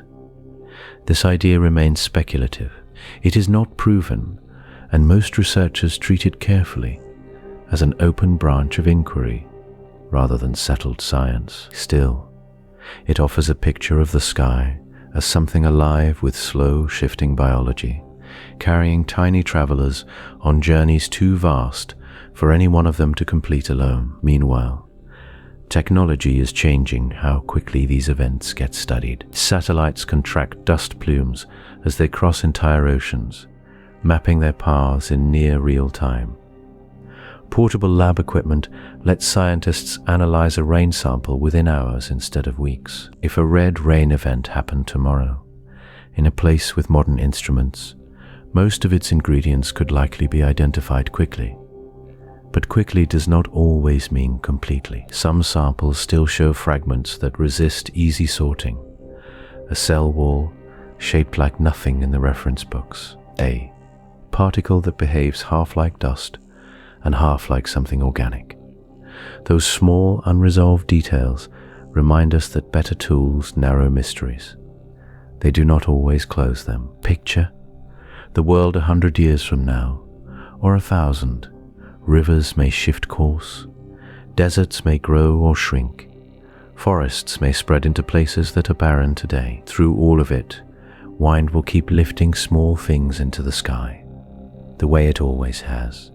Dust, spores, salt from evaporating lakes, fragments of algae from warming coastal waters. The sky has always been a quiet traveler's road, carrying tiny passengers across borders that mean nothing to weather, whether those passengers paint the rain red or green or leave it clear, may depend on forces we are only beginning to understand.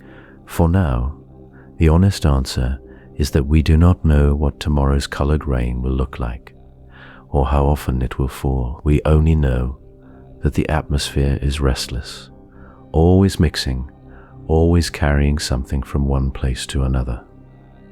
That restlessness is not something to fear. It is something to imagine gently, the way a mind imagines rain falling somewhat.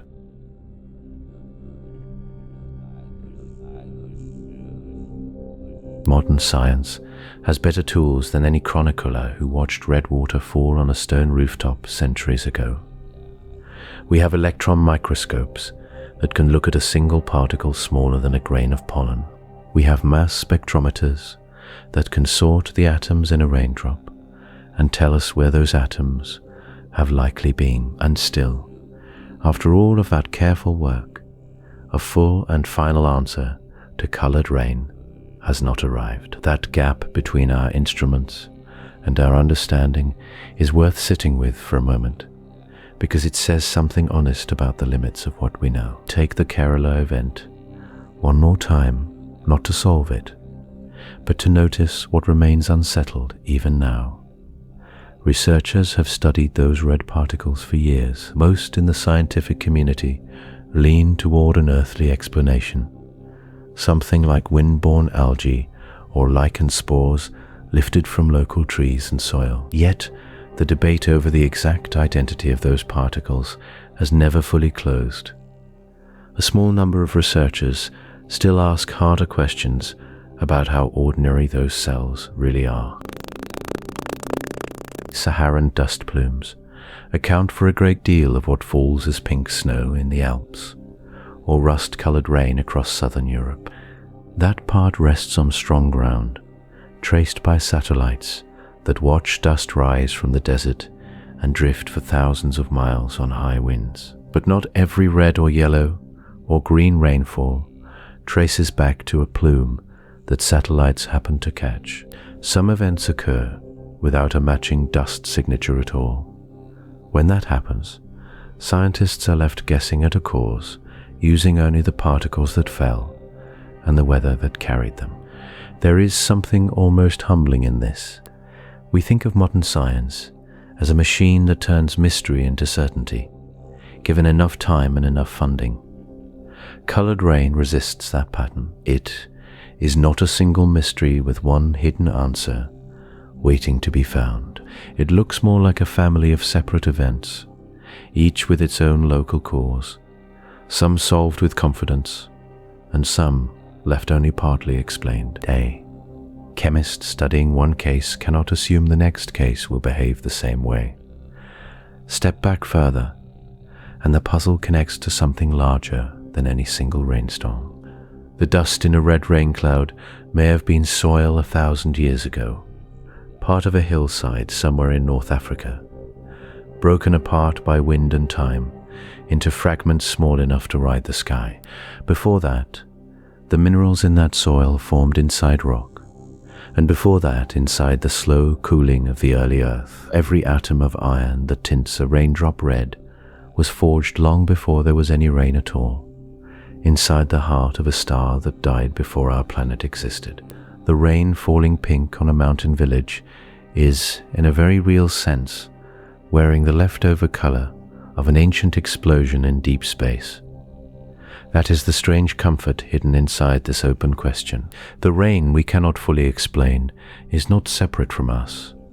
Our bones and blood share elements with the dust and spores that ride the wind and land as color in a puddle. Iron moves between rock, soil, sky, and living body, without much regard for the boundaries we draw between them. Colored rain becomes, in this light, a visible reminder that the earth is one continuous system, endlessly recycling itself, endlessly connecting the ground beneath our feet to the water falling from clouds we will never touch. Scientists will keep refining their instruments. Better satellites will trace dust plumes with greater precision. Better microscopes will look closer at whatever falls next. Some future case of colored rain may finally be pinned down with total certainty, its exact source named beyond doubt. Other cases perhaps will remain the way the strangest reports from centuries past remain now, intriguing but incomplete. More legend than laboratory result. The truth may simply be that some questions get answered one at a time, slowly, while others linger for reasons we do not yet understand.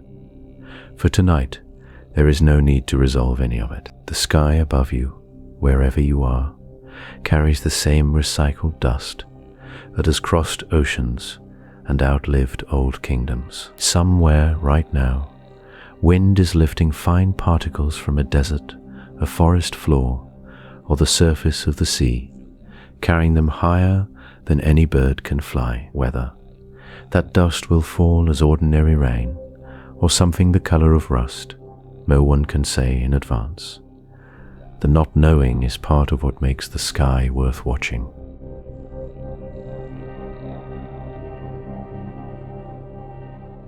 Somewhere tonight, rain is falling on a quiet field. Most of it will be clear and plain, the kind of rain no one thinks twice about. But somewhere else, in some small village or on some lonely stretch of coast, a drop might fall with a strange color inside it. Red, maybe, or pale yellow, or the soft rust of old iron. No one watching will know, in that moment, whether the answer is dust from a far desert, a drifting cloud of algae, or something the books have not yet named. We have walked through so many of the old stories tonight. The people of Kerala, watching red water pool in their courtyards, medieval chroniclers, writing of blood in the sky, and wondering if the heavens were speaking to them. Sailors and travelers, describing colored snow on mountain slopes, tinted pink by something too small to see. Each of these moments felt, to the people living through them, like the sky had turned to say something private and strange, meant only for them. And we have walked through the careful, patient work of people trying to answer the question without guessing. Chemists studying a single red drop under a microscope. Meteorologists tracking dust plumes as they drift across oceans, carried by winds that never stop moving. Biologists asking, gently and without certainty, where the tiny living things might ride that high, cold air longer than anyone once thought possible. Some of their answers came easily, others did not come at all. That is, in the end, the quiet heart of this mystery. Some colored rain has a clear cause, dust lifted from a distant desert, or pollen swept up by a passing storm. Other cases resist every test, every lens, every careful search for spores or minerals. The color falls, the puddle fades, and the true cause slips back into the unknown, the way fog slips back into a valley at dawn. Nature does not always leave a full explanation behind. Sometimes it leaves only the color and the wondering. Picture, if you like, the whole earth from very far above, turning slowly in the dark. Somewhere on its surface, a cloud is gathering. It's small compared to the mountains and oceans below it, small compared to the vast planet carrying it along, but it holds inside itself an entire quiet history, maybe fine grains of Saharan sand, lifted a continent away, maybe drifting pollen or tiny algae, or something the atmosphere has not yet been asked to reveal. It will fall somewhere, on someone, and turn an ordinary morning into something strange and briefly beautiful. There is comfort in that, if you let yourself feel it. The world is still full of unfinished questions, not frightening ones, not urgent ones, just quiet doors left slightly open, the way a house settles at night, with one window not quite latched. Colored rain is one of those doors. It reminds us that even now, with satellites circling far above and laboratories full of patient instruments, the sky can still surprise the people standing beneath it. You do not need to solve this tonight. No one does. The scientists who study these events will keep collecting samples, keep comparing dust to algae to pollen, keep writing down what they find and what they still cannot explain. That work will continue long after tonight, slow and steady, the way water finds its way downhill. For now, you can simply rest in the wondering. Let the picture settle in your mind, soft and unhurried. A red-tinted rain falling gently on a green hillside somewhere. No one certain exactly why, and no one needing to be certain right away. Think of the earth turning quietly through the dark, oceans resting under a pale moon, deserts cooling after a long, hot day, forests breathing slowly in the night air. Somewhere among all of that, a small cloud drifts, carrying whatever strange thing it has gathered from somewhere far away. It will let that color fall softly into a puddle, or onto snow, or into a river that carries it out to sea. And the sky, having done that one small, strange thing, will go on being the sky, patient and enormous, holding its answers a little longer. Let your breathing slow to match that patience. There is no need to reach the end of this mystery tonight, or ever really. Some questions are meant to be carried gently, like a smooth stone in your pocket, taken out now and then just to be admired. This is one of those. Somewhere, right now, rain is falling in its ordinary way, and somewhere else, it may be falling in a color no one can yet explain. Both things can be true at once, and the world keeps turning quietly around them. Rest now. The sky will keep its secrets a little longer, and that is all right. Subscribe for a brand new Earth topic every night. One tap, and something wonderful is waiting for you, Tom.